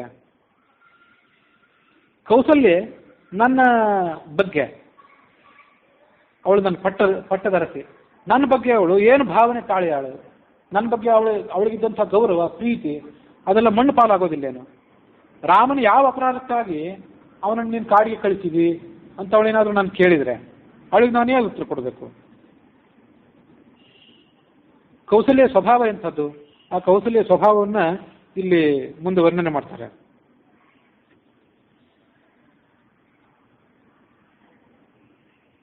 ಕಿಮ್ಮಾಂ ವಕ್ಷತಿ ಕೌಸಲ್ಯ ರಾಘವೇ ವನಮಾಸ್ಥಿತೆ ಕಿಂಚೈನಾಂ ಪ್ರತಿಪಕ್ಷಾಮಿ ಕೃತ್ವಾ ವಿಪ್ರಿಯಮೀದೃಶಂ. ಅವಳಿಗೆ ನಾನೇನು ಉತ್ತರ ಕೊಡಬೇಕು? ಅವಳು ಹೇಗೆ ನನಗೆ ಸೇವೆ ಮಾಡ್ತಿದ್ಲು ಅಂದರೆ ಆ ಕೌಸಲ್ಯ ಗುಣಗಳನ್ನು ಆ ರಾಜ ಅಲ್ಲಿ ವರ್ಣನೆ ಮಾಡಿದ್ರು ಕೈಕೇಯಿ ಎದುರಿಗೆ. ಬಹುಶಃ ಇದು ಮೊದಲನೇ ಸರಿ ಅಂತ ಕಾಣಿಸ್ತು. ಇಷ್ಟು ದಿವಸ ಕೈಕೇಯಿ ಮುಂದೆ ಕೌಸಲ್ಯ ಗುಣವನ್ನು ಯಾವತ್ತೂ ಮಾಡಿರ್ಲಿಕ್ಕಿಲ್ಲ ಅಂತ ಧೈರ್ಯ ಅವನು ತೋರಿಸಿರ್ಲಿಕ್ಕಿಲ್ಲ. ಮೊದಲನೇ ಸರಿ ಅಂತ ಇದ್ದಿರ್ಬೇಕು. ಕೌಸಲ್ಯ ದಾಸಿಯಂತೆ, ಗೆಳತಿಯಂತೆ, ಪತ್ನಿಯಂತೆ, ಸಹೋದರಿಯಂತೆ, ತಾಯಿಯಂತೆ ನನಗೆ ಸೇವೆ ಮಾಡಿದ್ಲು. ಯದಾ ಯದಾ ಚ ಕೌಸಲ್ಯ ದಾಸೀವಚ್ಚ ಸಖೀವಚ ಭಾರ್ಯಾವತ್ ಭಗಿನೀವಚ್ಚ ಮಾತೃವಚ್ಚ ಉಪತಿಷ್ಠತೆ. ಕೌಸಲ್ಯ ನನಗೆ ದಾಸಿಯಂತೆ ಸೇವೆ ಮಾಡಿದ್ಲು ಅನೇಕ ಬಾರಿ. ನಾನು ಮಹಾರಾಣಿ ಇವ್ಯಾಕೆ ಸೇವೆ ಮಾಡಬೇಕು ಅಂತ ಅವಳು ಆಲೋಚನೆ ಮಾಡಲಿಲ್ಲ. ಆಳಿನಂತೆ ನನಗೆ ಅನೇಕ ಬಾರಿ ಸೇವೆ ಮಾಡಿದ್ದಾಳೆ ನನ್ನ ಉಪಚಾರ ಮಾಡುವಾಗ. ಸಖೀವಚ್ಚ ಗೆಳತಿಯಾದವಳು ಹೇಗೆ ಉಪದೇಶ ಮಾಡಬೇಕು ಹಾಗೆ ನನಗೆ ಕರ್ತವ್ಯ ಅಕರ್ತವ್ಯಗಳ ವಿಷಯದಲ್ಲಿ ಇಲ್ಲಿ ತನಕ ನನಗೆ ಅನೇಕ ಬಾರಿ ಅವಳು ಉಪದೇಶ ಮಾಡಿದ್ದಾಳೆ. ಗೆಳತಿಯಾದವಳಿಗೆ ಆಳಿಗಿರುವುದಕ್ಕಿಂತ ಹೆಚ್ಚಿನ ಅಧಿಕಾರ ಇರ್ತದೆ. ಅದಂತೆ ಆ ಗೆಳತಿಯಾದವಳು ತನ್ನ ಅಧಿಕಾರವನ್ನು ಉಪಯೋಗ ಮಾಡಿ ವ್ಯಕ್ತಿಯೊಬ್ಬನಿಗೆ ಸರಿಯಾದಂಥ ಬೋಧನೆ ಕೊಡ್ತಿರ್ತಾಳೆ. ಮತ್ತು ಭಾರ್ಯಾವತ ಪತ್ನಿಯಾಗಿಯೂ ಕೂಡ ಎಲ್ಲ ರೀತಿಯಾದಂಥ ಸಾಂಸಾರಿಕ ಸುಖ ನೆಮ್ಮದಿಗಳನ್ನ ಅವಳು ನನಗೆ ಕೊಟ್ಟವಳು. ಭಗಿನಿಯ ವಚ್ಚ ಕೆಲವು ಸರಿ ಆ ಪತ್ನಿಯಾದವಳು ಸಹೋದರಿಯಂತೆ ನನಗೆ ನಡ್ಕೊಂಡಿದ್ದಾಳೆ. ಅದನ್ನ ರಾಮಾಯಣದ ಪ್ರಧಾನ ವ್ಯಾಖ್ಯಾನವಾದಂಥ ಗೋವಿಂದರಾಜಿ ವ್ಯಾಖ್ಯಾನದಲ್ಲಿ ಏನು ಬರೀತಾನೆ ಅಂದರೆ, ಈ ದಶರಥ ರಾಜ ಕೌಸಲ್ಯನ ಮದುವೆ ಆದ್ಮೇಲೂ ಕೂಡ ಮತ್ತೆ ಸುಮಿತ್ರೆ, ಕೈಕೇಯಿ ಮತ್ತೆ 750 ಜನ ಅಥವಾ 350 ಜನರನ್ನೇನು ಮದುವೆ ಆದ್ನಲ್ಲ, ಅವ್ರನ್ನೆಲ್ಲ ಮದುವೆ ಆಗುವಾಗ ಇವಳು ಪತ್ನಿ ಅಂತ ವಿಚಾರ ಮಾಡಲಿಲ್ಲಂತೆ, ಭಗಿನಿ ಅಂತ ವಿಚಾರ ಮಾಡಿದ್ಲು. ನಿಮ್ಮ ಸಹೋದರಿ ನಿಮ್ಮ ಮದುವೆ ಆಗುವಾಗ, ನೀವು ಒಂದು ಹೊಸ ಮದುವೆ ಆಗುವಾಗ ನಿಮ್ಮ ಸಹೋದರಿ ಅದನ್ನು ಸಂತೋಷದಿಂದ ಸ್ವಾಗತ ಮಾಡ್ತಾಳಲ್ಲ, ಸಂಭ್ರಮದಿಂದ ಓಡಾಡ್ತಾಳಲ್ಲ, ಹಾಗೆ ಕೌಸಲ್ಯ ತನಗೊಬ್ಬಳು ಸವತಿ ಬರ್ತಿದ್ದಾಳೆ ಅಂತ ಆಲೋಚನೆ ಮಾಡಲಿಲ್ಲ ಅಂತ ಅವಳು. ರಾಜ ಇನ್ನೊಂದು ಮದುವೆ ಆಗೋದಾದ್ರೆ ಆಗಲಿ ಅಂತ ಆಲೋಚನೆ ಮಾಡಿಬಿಟ್ಲಂತ. ಇದು ಅವಳ ಭಾವನೆ. ಮಾತೃವಚ್ಚ ನನಗೆ ಊಟ ಮಾಡಿಸುವಾಗ, ನನ್ನ ಆರೋಗ್ಯವನ್ನು ನೋಡ್ಕೊಳ್ಳುವಾಗ ಅವಳು ಸಾಕೋದ್ರೂ ಕೂಡ ಮತ್ತೆ ನನಗೆ ಆಹಾರವನ್ನು ತಿನ್ನಿಸಿ ನನ್ನ ಆರೈಕೆಯನ್ನು ನೋಡಿಕೊಂಡು ಅವಳು ನನಗೆ ಹಿತವನ್ನು ಬಯಸಿದ್ದಾಳೆ.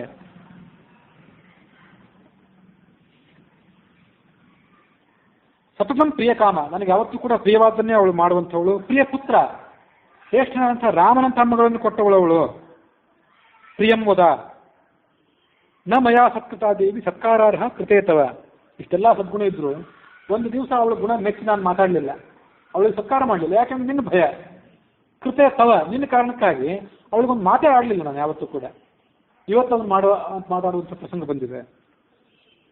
ಅರಮನೆಯ ವಾತಾವರಣ ಎಷ್ಟು ಸಂಕೀರ್ಣವಾಗಿತ್ತು ಅಂತ ನಾವು ಅದನ್ನು ಗಮನಿಸ್ಕೋಬೇಕು. ಬಹುಪತ್ನಿಕರಾದವ್ರದ್ದೆಲ್ಲ ಸಮಸ್ಯೆನೇ ಇರ್ತದೆ. ಕೃಷ್ಣನಿಗೆ ಆ ಸಮಸ್ಯೆ ಇದ್ದಿಲ್ಲ. ಎಲ್ಲರ ಹತ್ರ ಒಂದೊಂದು ರೂಪದಿಂದ ಇತ್ತು, ಎಲ್ಲರನ್ನೂ ಸಮಾನವಾದ ಸಂತುಷ್ಟರನ್ನಾಗಿಟ್ಟಿದ್ದ. ಆದರೆ ಉಳಿದವ್ರದೆಲ್ಲ ಇದು ಸಮಸ್ಯೆ ಇದು. ಅವಳಿಗೆಂದೂ ನಾನು ಸತ್ಕಾರ ಮಾಡಲಿಲ್ಲ. ಅದರ ಜೊತೆ ಅವಳು ಪತ್ನಿಯಾದವಳು ಇರಬೇಕು ಹೇಗೆ ದಾಸಿಯಂತೆ ಇರಬೇಕು, ಸಖಿಯಂತೆ ಇರಬೇಕು, ಪತ್ನಿಯಂತೆ ಇರಬೇಕು, ಸಹೋದರಿ ಅಂತ ಇರಬೇಕು, ತಾಯಿ ಅಂತ ಇರಬೇಕು ಅಂತ ಮಾತೇನಿದೆ, ಈ ಮಾತನ್ನು ನಾವಲ್ಲಿ ಗಮನಿಸಬಹುದು. ಕಾರ್ಯೇಶು ದಾಸಿ ಕರ್ಣೇಶು ಮಂತ್ರಿ ಅಂತೆಲ್ಲ ಶ್ಲೋಕ ಬೇಕಾದಷ್ಟು ಬಾರಿ ನೋಡಿದ್ದೇವಲ್ಲ, ಅದು ಇಲ್ಲಿ ಬೇರೆ ಒಂದು ರೂಪದಿಂದ ಬಂದಿದೆ ಅಷ್ಟೇ. ಇಂಥ ಎಲ್ಲ ರೀತಿಯಾದಂಥ ರೂಪಗಳಿಂದ ಆ ದಶರಥ ಅವಳಿಂದ ಸುಖ ನೆಮ್ಮದಿಯನ್ನು ಪಡ್ಕೊಂಡಿದ್ದ. ಒಬ್ಬ ಸ್ತ್ರೀ ಆದವಳು ತನ್ನ ಗಂಡನನ್ನು ಯಾವ್ಯಾವ ರೂಪದಲ್ಲಿ ಉಪಚಾರ ಮಾಡಬೇಕು ಅಂತನ್ನೋದನ್ನು ಕೂಡ ಇಲ್ಲಿ ಗಮನಿಸಬೇಕು.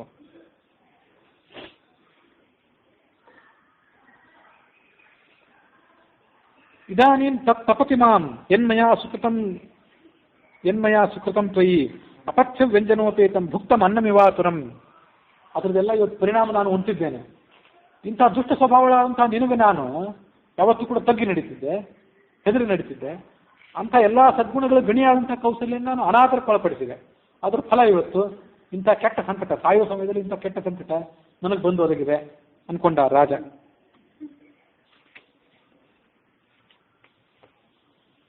ಮತ್ತು ಇನ್ನೊಂದು ಏನಂದ್ರೆ, ರೋಗಗ್ರಸ್ತನಾದಂಥ ಒಂದು ಉದಾಹರಣೆ ಗಮನಿಸಬೇಕು. ಮೊದಲೇ ರೋಗ, ಆ ರೋಗಗ್ರಸ್ತನಾದವನು ಪಥ್ಯ ಆಹಾರವನ್ನು ಸ್ವೀಕಾರ ಮಾಡೋದು ಬಿಟ್ಟು ಅಪಥ್ಯ ಆಹಾರವನ್ನು ಸ್ವೀಕಾರ ಮಾಡಿಬಿಟ್ರೆ ಅದೇನಾಗ್ತದೆ, ಆ ಸಂದರ್ಭದಲ್ಲಿ ನಾಲ್ಕು ರುಚಿ ಅನ್ನಿಸ್ತದೆ. ಆಮೇಲೆ ಮೊದಲೇ ಇದ್ದಂಥ ರೋಗ ಮತ್ತಷ್ಟು ಉಲ್ಬಣಿಸಿ ಬಿಡ್ತದೆ.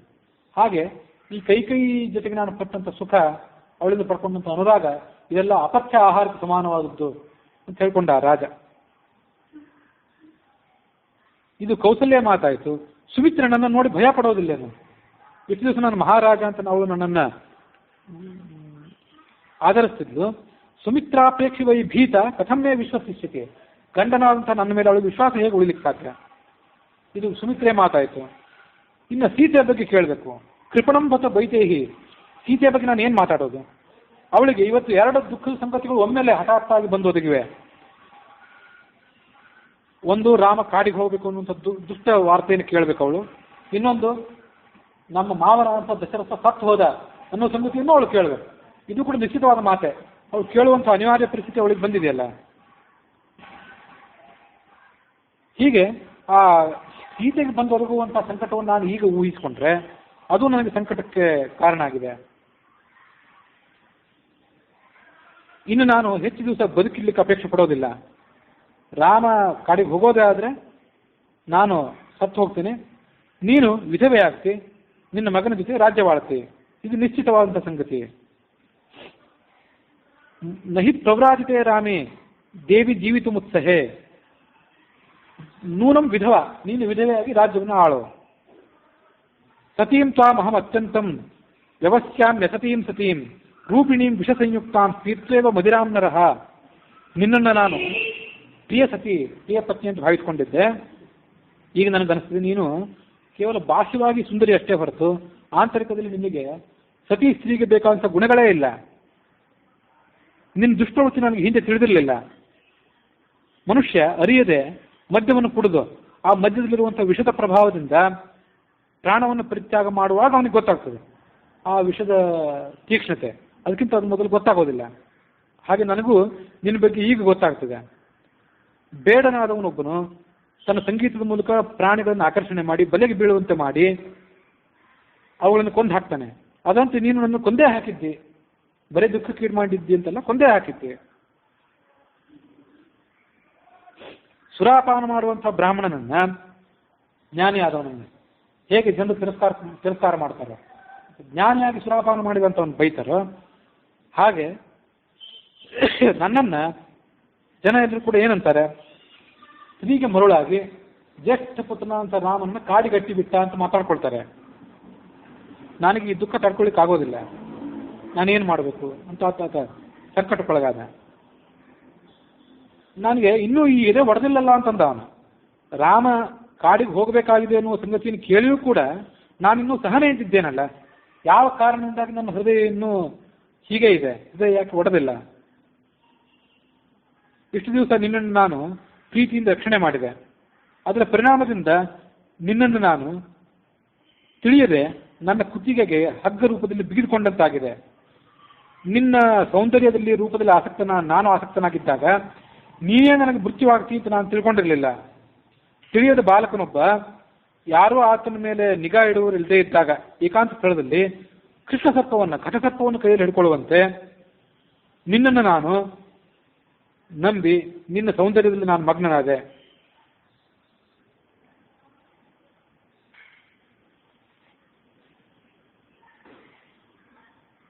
ನಾನು ರಾಮನನ್ನು ಕಾಡಿಗೆ ಕಳಿಸಿದ ಮೇಲೆ, ಪರಲೋಕಕ್ಕೆ ಹೋದ ಮೇಲೆ ನಿನ್ನ ಮಗನವಂತ ಭರತನು ಕೂಡ ಇದ್ದೂ ಇಲ್ಲದಂತೆ. ಯಾಕೆಂದ್ರೆ ಅವನಿಗೆ ತಂದೆ ಇಲ್ಲಲ್ಲ. ತಂದೆ ಇಲ್ಲದೆ ಇದ್ರೆ ಆ ಮಗನನ್ನು ಕಾಪಾಡುವಂಥ ಒಬ್ಬ ಮನುಷ್ಯನೇ ಇಲ್ಲಲ್ಲ. ಹಾಗಾಗಿ ಅವನು ಕೂಡ ಇದ್ದೂ ಇಲ್ಲದಂತೆ ಆಗ್ತಾನೆ. ನನ್ನ ಮೇಲೆ ಪ್ರಜೆಗಳು ಕೋಪಗೊಳ್ತಾರೆ. ಈತ ದಶರಥ ಹೆಂಗಸೊಬ್ಬಳು ಮಾತಿಗೆ ಕಟ್ಟು ಬಿದ್ದು ಸುಖಪ್ರಾಪ್ತಿಗಾಗಿ, ಸ್ತ್ರೀ ಸುಖಪ್ರಾಪ್ತಿಗಾಗಿ ತನ್ನ ಪ್ರಿಯಸುತನನ್ನು ಕಾಡಿಗೆ ಕಳಿಸಿದ ಆ ಕಾಮೆಯಾದಂತಹ ದಶರಥ ನಿಜವಾಗ್ಲೂ ಮೂರ್ಖನೇ ಅಂತ ಜನ ಬೈಕೋತಾರೆ. ಬಾಲಿಶಃ ಬತ ಕಾಮಾತ್ಮ ಅಂತ ನನ್ನನ್ನು ಬೈಕೋತಾರೆ. ನಾವು ಗಮನಿಸ್ಬೇಕೇನೆಂದ್ರೆ ಆತನಿಗೆ ರಾಮ ಕಾಡಿಗೆ ಹೋಗೋದನ್ನು ತಪ್ಪಿಸ್ಲಿಕ್ಕೆ ಆಗಲಿಲ್ಲ ದಶರಥನಿಗೆ. ಆದರೆ ಕೊನೆಗೆ ಅಷ್ಟು ಸಂಕಟ ಆದ್ರೂ ಪಟ್ಟ. ನನ್ನ ಜನ ಬೈತಾರೆ ಅಂತ ತಿಳ್ಕೊಂಡು ಆತ ಸತ್ತ ಹೋಗ್ಬಿಟ್ಟ. ಬದುಕಿರ್ಲಿಕ್ಕೆ ಅಪೇಕ್ಷೆ ಪಡಲಿಲ್ಲ ಅವನು. ಅಂತ ತೀವ್ರವಾದಂಥ ಸಂಕಟ ಆಗಿ ಶರೀರ ಪರಿತ್ಯಾಗ ಮಾಡಿಬಿಟ್ಟ. ಆದರೆ ನಮ್ಮಲ್ಲಿನ ಆಡಳಿತಗಾರರು, ಅಧಿಕಾರಸ್ಥರಾದವರು ಎಂಥ ನಿಂದೆ ಬಂದರು, ಎಂಥ ಸಂಕಟ ಬಂದರು, ಇವೆಲ್ಲ ನಿದ್ದೆಗಳು ಅವರಿಗೂ ಬಂದಿರ್ಬೋದು. ಆದರೆ ಎಂಥ ಸಂಕಟ ಬಂದ್ರೂ ತಾತ್ಕಾಲಿಕವಾಗಿ ಪಶ್ಚಾತ್ತಾಪಪಟ್ಟು ಮುಂದೆ ಗಟ್ಟಿ ಹೃದಯದಿಂದ ಬಾಳ್ತಾರೆ. ಅವ್ರಿಗೆ 108 ಸಾಧಿ ಚಿರಾಯು ಅಂತಂತಾರೆ. ಪಾಪಿಷ್ಠರಿಗೆ 8 ಜೀವ ಅಂತ ಹಾಗೆ ಬದುಕ್ತಿರ್ತಾರೆ ಅವರಿಗೆ. ಇಂಥ ಸಂಕಟ ಅವ್ರಿಗೆ ಆಗೋದೇ ಇಲ್ಲ. ನಿಜವಾಗ್ಲೂ ಆತ ಸಂಕಟಪಟ್ಟು ತನ್ನ ಪ್ರಾಣ ಪರಿತ್ಯಾಗ ಮಾಡಿದ್ದಲ್ಲ. ರಾಮನನ್ನು ಕಾಡಿಗೆ ಕಳಿಸೋದನ್ನು ತಪ್ಪಿಸ್ಲಿಕ್ಕೆ ಆಗಲಿಲ್ಲ.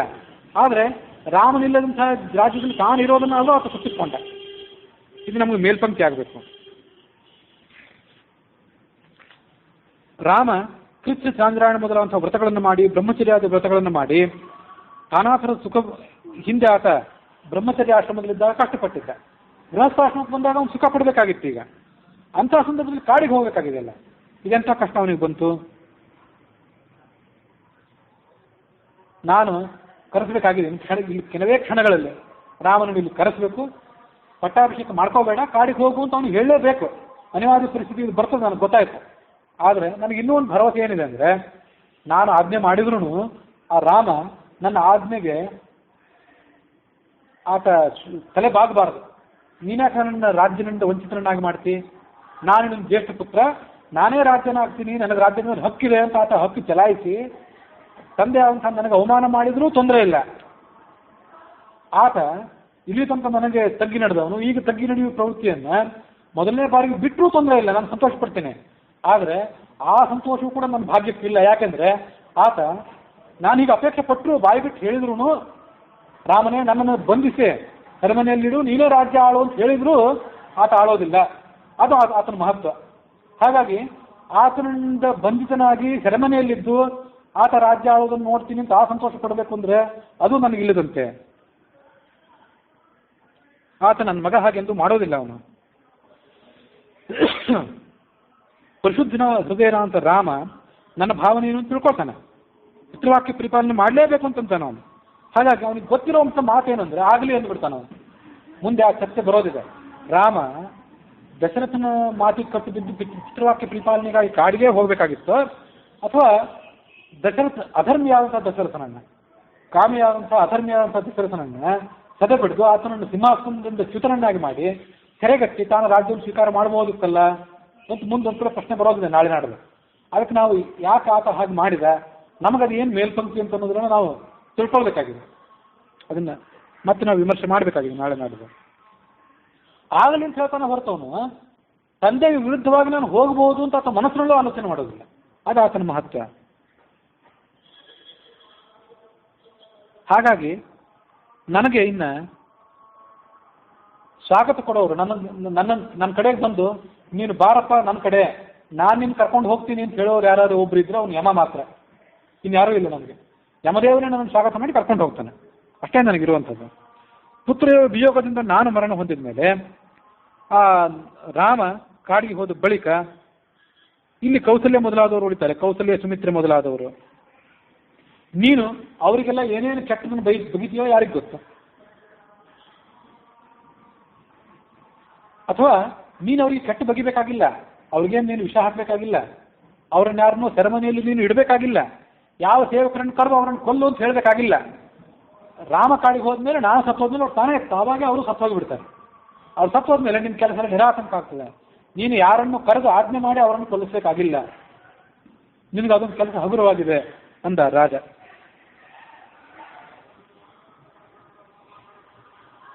ಎಲ್ಲರನ್ನೂ ಕೂಡ ದುಃಖದಲ್ಲಿ ಮುಳುಗಿಸಿ ನೀನೊಬ್ಬಳು ಮಾತ್ರ ಭರತನ ಜೊತೆಗೆ ಸುಖವಾಗಿರು. ಅದು ಭರತನ ಜೊತೆಗೆ ಅಂತಿಲ್ಲ, ಅಲ್ಲಿ ನೀನೊಬ್ಬಳು ಅಂತ ಅಷ್ಟೇ ಇದೆ. ಆ ರಾಜನಿಗೆ ಖಾತ್ರಿ ಇತ್ತು, ನನ್ನ ಮಗನ ಅಂತ ಭರತ ಈ ರಾಜ್ಯ ಆಳೋದಿಲ್ಲ ಅಂತ ಅವನಿಗೆ ಖಾತ್ರಿ ಇತ್ತು. ಅವನಿಗೆ ಮಕ್ಕಳು ಹುಟ್ಟಿದಂಥ ಮಕ್ಕಳು ಹುಟ್ಟಬೇಕು. ಆ ಭರತ ಇನ್ನೂ ಅಲ್ಲೆಲ್ಲೋ ಇರ್ತಾನೆ. ಅವ್ನು ನಾಳೆ ಬಂದು ರಾಜ್ಯ ಅನಾಯಾಸವಾಗಿ ಕೈ ಸಿಕ್ಕ ರಾಜ್ಯ ಯಾರು ಬಿಡ್ತಾರೆ? ಹುಚ್ಚರು ಅಂತ ಅನ್ಸ್ಕೊತಾರೆ ಬಿಟ್ಟವರು. ಅನಾಯಾಸವಾಗಿ ಪದವಿ ತುಪ್ಪ ಜಾರಿ, ರೊಟ್ಟಿ ಜಾರಿ ತುಪ್ಪದಲ್ಲಿ ಬಿದ್ದಂತೆ ಬೀಳುವಾಗ ಅದನ್ನು ಅವನು ಹೇಗೆ ಬಿಡ್ತಾನೆ? ಆಗ ದಶರಥನಿಗೆ ಅಂತ ನಂಬಿಕೆ ಇತ್ತಲ್ಲ ಮಕ್ಕಳ ಮೇಲೆ, ಹುಟ್ಟಿದಂಥ ಮಕ್ಕಳು ಹುಟ್ಟಬೇಕು. ನಾನಿರೋದಿಲ್ಲ, ರಾಮ ಇರೋದಿಲ್ಲ, ಉಳಿದವ್ರು ಯಾರೂ ಇರೋದಿಲ್ಲ, ಅಂಥ ರಾಜ್ಯವನ್ನು ನೀನು ಆಳು. ಇಕ್ಷ್ವಾಕು ನೀನು ಅಲ್ಲೋಲ ಕಲ್ಲೋಲ ಮಾಡಿದ್ದಿ. ರಾಮನನ್ನ ಅರಣ್ಯಕ್ಕೆ ಕಳಿಸೋದು ನಿನಗೆ ಅಭಿಪ್ರೇತ. ಒಂದು ವೇಳೆ ಭರತನಿಗೆ ಅಭಿಪ್ರೇತ ಆಗಿದ್ದರೆ ನಾನು ಸತ್ತ ಮೇಲೆ ಅವನು ನನಗೆ ಯಾವುದೇ ಶ್ರಾದ್ದಾಧಿಕಾರಿಗಳನ್ನು ಮಾಡಬಾರದು. ಒಂದು ವೇಳೆ ಅಭಿಪ್ರೇತ ಇದ್ರೆ ಅಂತಂದ ಅವನು. ಅದು ಅವನಿಗೆ ಮಗನ ಮೇಲೆ ಆ ನಂಬಿಕೆ ಇತ್ತು. ಅವನಿಗೆ ಅಭಿಪ್ರೇತ ಇಲ್ಲ ಅಂತ ಗೊತ್ತಿತ್ತು. ಒಂದು ವೇಳೆ ಹಾಗಿದ್ರು ಆತನಿಗೆ ಯಾವುದೇ ಶ್ರಾದ್ದಾಧಿಕಾರಿಗಳನ್ನು ಮಾಡೋದು ಬೇಡ. ನೀನೇ ರಾಜ್ಯವನ್ನು ಆಳು. ನಿಜವಾಗಿ ನೀನು ರಾಜಪುತ್ರಿ ಅಲ್ಲ, ಧೂರ್ತಳಾದಂಥ ಹೆಂಗಸು. ನೀನು ರಾಜಪುತ್ರಿ ಆಗಿದ್ರಿ ಅಂತ ದುರ್ಗುಣ ನಿನಗೆ ಬರ್ತಿರ್ಲಿಲ್ಲ. ಜಗತ್ತಿನಲ್ಲಿ ಮಹಾತ್ಮರಾದವರು, ಜ್ಞಾನಿಗಳಾದವರು ಎಲ್ಲರೂ ಕೂಡ ನನ್ನನ್ನು ತಿರಸ್ಕಾರ ಮಾಡಲಿ. ಯಾವಾಗಲೂ ಆನೆಗಳ ಮೇಲೆ ಕೂತ್ಕೊಂಡು ಸಂಚಾರ ಮಾಡ್ತಿದ್ದ ನನ್ನ ಮಗ, ಕುದುರೆಗಳ ಮೇಲೆ ಕೂತ್ಕೊಂಡು, ರಥದಲ್ಲಿ ಕುಳಿತುಕೊಂಡು ಕೂದಲು ಕೊಂಕದಂತೆ ಸಂಚಾರ ಮಾಡ್ತಿದ್ದ. ಇನ್ನು ಮುಂದೆ ಕಲ್ಲು ಮುಳ್ಳುಗಳಿಂದ ಕೂಡಿದಂಥ ಗಹನ ಅರಣ್ಯದಲ್ಲಿ ಪಾದಚಾರಿಯಾಗಿ ನೋಡ್ಕೊಂಡು ಹೋಗ್ಬೇಕಲ್ಲ, ಅವನು ಹೇಗೆ ಹೋಗ್ಲಿಕ್ಕೆ ಸಾಧ್ಯ? ರಾಮ ಊಟಕ್ಕೆ ಕೂತರೆ 100 ಜನ ಅಡಿಗೆಯವರು ಬಂದು ನಾಮುಂದು ಅಂತ ಅವನಿಗೆ ನಾನಾ ಥರದ ಭಕ್ಷ್ಯ, ಭೋಜ್ಯ, ಲೇಹ್ಯ, ಪೇಯಗಳನ್ನ ಅವನಿಗೆ ಬಡಿಸ್ತಾ ಇದ್ರು. ರಾಮನಿಗೆ ಬಡಿಸುವಂಥ ಭಾಗ್ಯ ನಮಗೆ ಯಾವಾಗ ಸಿಗ್ತದೆ ಅಂತ ಅವರು ಆಲೋಚನೆ ಮಾಡ್ಕೊಂಡು ಹಾಗೆ ಬಡಿಸ್ತಿದ್ರು. ಯಶ್ಯತು ಆಹಾರ ಸಮಯೇ ಸೂದಾ ಕುಂಡಲಧಾರಿಣ. ರಾಮನೆದುರಿಗೆ ಸರ್ವಾಲಂಕಾರ ಭೂಷಿತರಾಗಿ. ತಿಳ್ಕೊಳ್ಬೇಕೇನೆಂದ್ರೆ, ಭಗವಂತನಿಗೆ ಪೂಜೆ ಮಾಡುವಾಗ ನಾವು ಅಸ್ತವ್ಯಸ್ತರಾಗಿದ್ದು, ಅಸಹ್ಯವಾಗಿದ್ದು ಭಗವಂತನ ಪೂಜೆ, ನೈವೇದ್ಯ, ಅಲಂಕಾರಗಳನ್ನು ಮಾಡಬಾರ್ದು. ನಾವು ಶಿಸ್ತಾಗಿದ್ದು, ಸ್ವಚ್ಛವಾಗಿದ್ದು ಭಗವಂತನಿಗೆ ಪೂಜೆ ಮಾಡಬೇಕು. ಕುಂಡಲಧಾರಿಣ, ಕುಂಡಲಾರ್ಥ ಅಲಂಕಾರಗಳನ್ನು ಮಾಡಿಕೊಂಡು ಆ 100 ಸೇವಕರು ಆತನಿಗೆ ಬಡಿಸುವಿಕೆ ಕೆಲಸವನ್ನು ಮಾಡ್ತಿದ್ರಂತೆ. ಅಂಥವನು ಅಹಂ ಪೂರ್ವಾಹ, ನಾನು ಮೊದಲು ಅಂತಿದ್ದು ಅವರಲ್ಲಿ ಸ್ಪರ್ಧೆ ಬಡಿಸ್ಲಿಕ್ಕೆ. ಅಂಥವನು ಯಾವುದೋ ಒಗರಾದಂಥ ಕಹಿಯಾದಂಥ ಹಣ್ಣು ಹಂಪಲುಗಳನ್ನ, ಬೇಯದೇ ಇರುವಂಥ ಗಡ್ಡೆ ಗೆಣಸುಗಳನ್ನು ತಿನ್ಬೇಕಲ್ಲ ರಾಮ, ಅದು ಹೇಗೆ ಸಾಧ್ಯ? ಇಲ್ಲಿ ಅಮೂಲ್ಯವಾದಂಥ ರೇಷ್ಮೆ ವಸ್ತ್ರಗಳನ್ನು ಧರಿಸಿ ಅಯೋಧ್ಯೆಯಲ್ಲಿ ವಾಸ ಮಾಡಿದವನು ಕಾಷಾಯ ವಸ್ತ್ರ, ಸನ್ಯಾಸಿಗಳು ಬಾಳುವಂತೆ ಕಾಷಾಯ ವಸ್ತ್ರವನ್ನು ನಾರುಮಡಿಯನ್ನು ಧರಿಸಿ ಆತ ಅರಣ್ಯದಲ್ಲಿ ವಾಸ ಮಾಡಬೇಕು ಮತ್ತು ಭೂಮಿಯಲ್ಲಿ ಮಲಗಬೇಕಲ್ಲ, ಅದು ಹೇಗೆ ಆತನಿಗೆ ಸಾಧ್ಯ? ಅದು ರತ್ನ ಕಂಬಳಿ ಮೇಲೆ ಮಲಗ್ತಿದ್ದ ಆತ ಭೂಮಿಯ ಮೇಲೆ ಮಲಗೋದು ಹೇಗೆ? ರಾಮನ ಅರಣ್ಯಗಮನ, ಭರತನ ರಾಜ್ಯಾಭಿಷೇಕ, ಇಂಥ ಕೆಟ್ಟ ಮಾತುಗಳನ್ನು ನಿನಗೆ ತಲೆಯಲ್ಲಿ ತುಂಬಿದವರು ಯಾರು ಅಂತ ಕೇಳ್ಕೊಂಡ. ಆದ್ರೆ ತುಂಬಿದವರು ಯಾರು ಅಂತ ಅವನಿಗೆ ಗೊತ್ತಾಗ್ಲಿಲ್ಲ. ಕೊನೆಗೊಮ್ಮೆ ಏನ್ ಮಾಡಿದ? ಯಾರೋ ಇವಳು ಅಂತಃಪುರದಲ್ಲಿದ್ದವರು ಯಾರೋ ಹೇಳ್ಕೊಟ್ಟಿರ್ಬೇಕು ಅಂತ ಅವನಿಗೂ ಏನೋ ಅನಿಸ್ತು. ಜಿಗಸ್ತು ಯೋಷಿತೋ ನಾಮ ಶಠಾ ಸ್ವಾರ್ಥಪರಾಯಣ ನ ಬ್ರವೀಮಿ ಸ್ತ್ರೀಯ ಸರ್ವಾಹ ಭರತಸ್ಯವ ಮಾತರಂ. ಅದು ಒಂದೇ ಶ್ಲೋಕ ಹೇಗಿದೆ ಅಂತಂದ್ರೆ, ಪೂರ್ವಾರ್ಧದಲ್ಲಿ ಈ ಜಗತ್ತಿನಲ್ಲಿರುವಂಥ ಎಲ್ಲಾ ಸ್ತ್ರೀಯರಿಗೂ ಧಿಕ್ಕಾರ ಅಂದ್ಬಿಟ್ಟ. ಕೂಡಲೇ ಅದನ್ನು ತಿದ್ಕೊಂಡ ಅವನು. ಈ ಹೆಂಗಸರಿಗೆ ಧಿಕ್ಕಾರವಿರಲಿ, ಅವರೆಲ್ಲರೂ ಮೋಸಗಾರರು, ಸ್ವಾರ್ಥಪರಾಯಣೆಯರಾದವರು, ಧರ್ಮಾಧರ್ಮ ವಿವೇಕ ಮಾಡದೇ ಇರುವವರು ಅಂದ. ಒಂದು ಮತ್ತೆ ನಿಟ್ಟುಸಿರಿ ಬಿಟ್ಟು ಹೇಳಿದಂತೆ, ನ ಬ್ರವೀಮಿ ಸ್ತ್ರೀಯಾಸ್ತರ್ವ, ಎಲ್ಲ ಸ್ತ್ರೀಯರು ಹೀಗಲ್ಲ, ಇದು ಭರತನ ತಾಯಿಗಷ್ಟೇ ಅನ್ವಯ, ಕೈಗಷ್ಟೇ ಅನ್ವಯ. ಇದು ಆ ಶಬ್ದಗಳೇನಿದೆ ಭರತನ ತಾಯಿಗೆ ಅಂತ ಅಂದ್ಬಿಟ್ಟ. ಭರತನಂತ ಧರ್ಮಾತ್ಮನಾದ ಮಗನನ್ನು ಹೆತ್ತೂ ಕೂಡ ನೀನು ಇಂಥ ಕೆಟ್ಟ ಆಲೋಚನೆ ಮಾಡಿದೆಯಲ್ಲ ಅಂತ ಆ ಮಾತಿನ ಅಂತರ್ಗತ ಅರ್ಥ.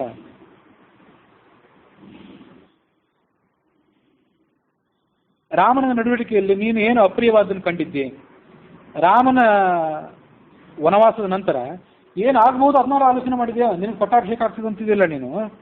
ಏನಾಗ್ತದೆ ಅಂದ್ರೆ, ಪರಿತ್ಯಜೇಯು ಪಿತರೋ ಹಿ ಪುತ್ರಾಹ ಭಾರ್ಯಾ ಪತೀಶ್ಚಾಪಿ ಕೃತಾನುರಾಗಾಹ ಕೃತ್ಸ್ನಂ ಹಿ ಸರ್ವಂ ಕುಪಿತಂ ಜಗತ್ಸ್ಯಾತ್ ದೃಷ್ಟ್ವೈವ ರಾಮಂ ವ್ಯಸನೇ ನಿಮಗ್ನಂ ಇಡೀ ಜಗತ್ತೇ ಕುಪಿತ ಆಗಬಹುದು, ಪ್ರಕ್ಷುಬ್ಧ ಆಗಬಹುದು, ಪ್ರಜೆಗಳು ನಮ್ಮ ಮೇಲೆ ದಂಗೆ ಹೇಳಬಹುದು. ಇದನ್ನು ಗಮನಿಸ. ದಶರಥ ರಾಮನ್ ಬಿಟ್ಟ ಅಂದಮೇಲೆ ನಮಗೆ ನಮ್ಮ ಮಕ್ಕಳು ಯಾಕೆ ಇರಬೇಕು, ನಮಗೂ ನಮ್ಮ ಮಕ್ಕಳು ಬೇಡ ಅಂತ ಹೇಳಿ ಪ್ರಜೆಗಳೆಲ್ಲ ತಮ್ಮ ತಮ್ಮ ಮಕ್ಕಳನ್ನ ಓಡಿಸಿ ಬಿಡಬಹುದು, ಪರಿತ್ಯಾಗ ಮಾಡಬಹುದು. ಭಾರ್ಯ ಪುತೀಶ್ಚಾಪಿ, ಯಾವ ಗಂಡಂದ್ರನ್ನ ತಮ್ಮ ಜೀವಮಾನ ಪೂರ ಪ್ರೀತಿಸ್ತಿದ್ರೋ ಅಂಥ ಗಂಡಂದ್ರನ್ನ ಎಲ್ಲ ಹೆಂಡಂದ್ರು ನೀವು ಮನೆ ಬಿಟ್ಟು ಹೋಗಿ ಅಂತ ಓಡಿಸಿ ಬಿಟ್ಟೋದಿಲ್ಲೇನು. ಇಂಥ ವಿಪರೀತಗಳಿಗೆ ಜಗತ್ತು ಕಾರಣ ಆದೀತು, ಜಗತ್ತು ಸಾಕ್ಷಿ ಆದೀತು ಅಂದ ದಶರಥ ರಾಜ. ಆ ರಾಮನ ಮುಖ ನೋಡಿದ್ರೆ ನನಗೆ ಎಷ್ಟು ಆನಂದ ಆಗ್ತದೋ ಅದಕ್ಕೊಂದು ಪಾರವೇ ಇಲ್ಲ, ಅದಕ್ಕೊಂದು ವರ್ಣನೆ ಮಾಡಲಿಕ್ಕೆ ಸಾಧ್ಯವಿಲ್ಲ. ಅದನ್ನು ಅವನನ್ನು ನೋಡ್ತಿದ್ರೆ ನನಗೆ ಮತ್ತೆ ಯುವಕ ಆದಂತೆ ಅನಿಸ್ತದೆ. ಸೂರ್ಯ ಇಲ್ಲದೆ ಜಗತ್ತು ಮುಂದುವರಿಬಹುದು. ವಿನಾಪಿ ಸೂರ್ಯೇಣ ಭವೇತ್ ಪ್ರವೃತ್ತಿ ಅವರ್ಷತ ವಜ್ರಧರೇಣ ವಾಪಿ. ಮಳೆ ಕರೆಯುವಂತಹ ಇಂದ್ರನ ಅನುಗ್ರಹವಿಲ್ಲದೆ ಜಗತ್ತು ಬದುಕಬಹುದು. ರಾಮ ಅಯೋಧ್ಯೆಯನ್ನು ಬಿಟ್ಟು ಹೊರಟ ಅಂತಂದ್ರೆ ಇಲ್ಲಿ ಯಾರು ಕೂಡ ಬದುಕಲಾರರು. ಅಯೋಧ್ಯೆಯಲ್ಲಿ ಇಕ್ಷ್ವಾಕು ವಂಶವನ್ನು ನೀನು ನಾಶ ಮಾಡ್ಲಿಕ್ಕೆ ಬಂದಿದ್ದಿ. ಇಷ್ಟು ವರ್ಷ ನಿನ್ನನ್ನು ನಾನು ಅರಮನೆಯಲ್ಲಿ ಇಟ್ಕೊಂಡು ಕಾಪಾಡಿದೆ, ತೊಡೆ ಮೇಲೆ ಇಟ್ಕೊಂಡು ನಾನು ನಿನ್ನನ್ನು ಮುದ್ದಿಸಿದೆ. ಭರತ, ನೀನು ಇಬ್ರು ಕೂಡಿ ಈ ಜಗತ್ತನ್ನು ಆಳಿರಿ. ಇಂಥ ಭಯಂಕರವಾದ ಪರಿಸ್ಥಿತಿಯಲ್ಲೂ ಕೂಡ ನೀನು ಕೆಟ್ಟ ಮಾತನ್ನು ಆಡ್ತಾ ಇದ್ದಿ. ನಿನ್ನ ಈ ಮಾತಾಡ್ಲಿಕ್ಕೆ ನಿನ್ನ ನಾಲಿಗೆ ಮತ್ತು ಹಲ್ಲುಗಳು ಉಪಯೋಗ ಆಗ್ತಿದೆಯಲ್ಲ, ಆ ಹಲ್ಲುಗಳು ಯಾಕೆ ಉದುರಿ ಕೆಳಗೆ ಬೀಳ್ತಾ ಇಲ್ಲ ಅಂದ ದಶರಥ. ಆ ಕೆಟ್ಟ ಮಾತನ್ನು ಆಡೋದನ್ನು ಕೇಳಿ ಆ ಹಲ್ಲುಗಳೆಲ್ಲ ಕೆಳಗೆ ಉದುರಿ ಬೀಳ್ಬೇಕಾಗಿತ್ತಲ್ಲ. ನ ನಾಮ ತೇನ ಕೇನ ಮುಖಾತ್ ಪತಂತ್ಯಧಃ ವಿಹೀರ್ಯಮಾನ ದಶನಾ ಸಹಸ್ರದ. ನಿನ್ನ 32 ಹಲ್ಲು ಕೂಡ ಚೂರು ಚೂರ ಕೆಳಗೆ ಬೀಳ್ಬೇಕಾಗಿತ್ತು, ಬಿದ್ದಿಲ್ಲ ಯಾಕೆ ಅನ್ಕೊಂಡ ದಶರಥ. ಪಾಪಿಷ್ಠಳೆ, ನೀನು ಕೆಳಗೆ ಏನೀಗ ತಲೆ ಕೆದರ್ಕಾಕೊಂಡು ಬಿದ್ದಿದ್ದಿ, ಹಾಗೆ ಅಲ್ಲೇ ಬಿದ್ದು ಕೊರಗೆ ಸೊರಗಿ ಸತ್ತು ಹೋಗಿಬಿಡು. ಬೆಂಕಿಗೆ ಬಿದ್ದಾದ್ರೂ ಸಾಯಿ, ನೇಣು ಹಾಕ್ಕೊಂಡಾದ್ರೂ ಸಾಯಿ, 1000 ಬಾರಿ ಕಲ್ಲಿನ ಕಂಬಕ್ಕೆ ತಲೆ ಚೆಚ್ಕೊಂಡು ಸತ್ತು ಹೋಗು. ಪರ್ವತದ ಮೇಲೇರಿ ಅಲ್ಲಿಂದ ಕಂದಕಕ್ಕೆ ಉರುಳಿ ಸತ್ತು ಹೋಗು. ಆದ್ರೆ ನಿನ್ನ ಅಪೇಕ್ಷೆ ಅಂತ ರಾಮನನ್ನು ಮಾತ್ರ ನಾನು ಕಾಡಿ ಕಳಿಸೋದಿಲ್ಲ, ನಿನಗೇನಾದ್ರು ಬೇಕಾರಾಗಲಿ ನಾನು ಕಳಿಸೋದಿಲ್ಲ ಅಂದವನು. ಪ್ರತಾಮ್ಯವ ಪ್ರಜ್ವಲ ಪ್ರಣಶ್ಯವ ಸಹಸ್ರಶೋವಾ ಸ್ಫುಟಿತಾ ಮಹೀಂದ್ರಜ. ತಲೆ 1000 ಹೋಳಾಗಿ ಹೋಗಿ.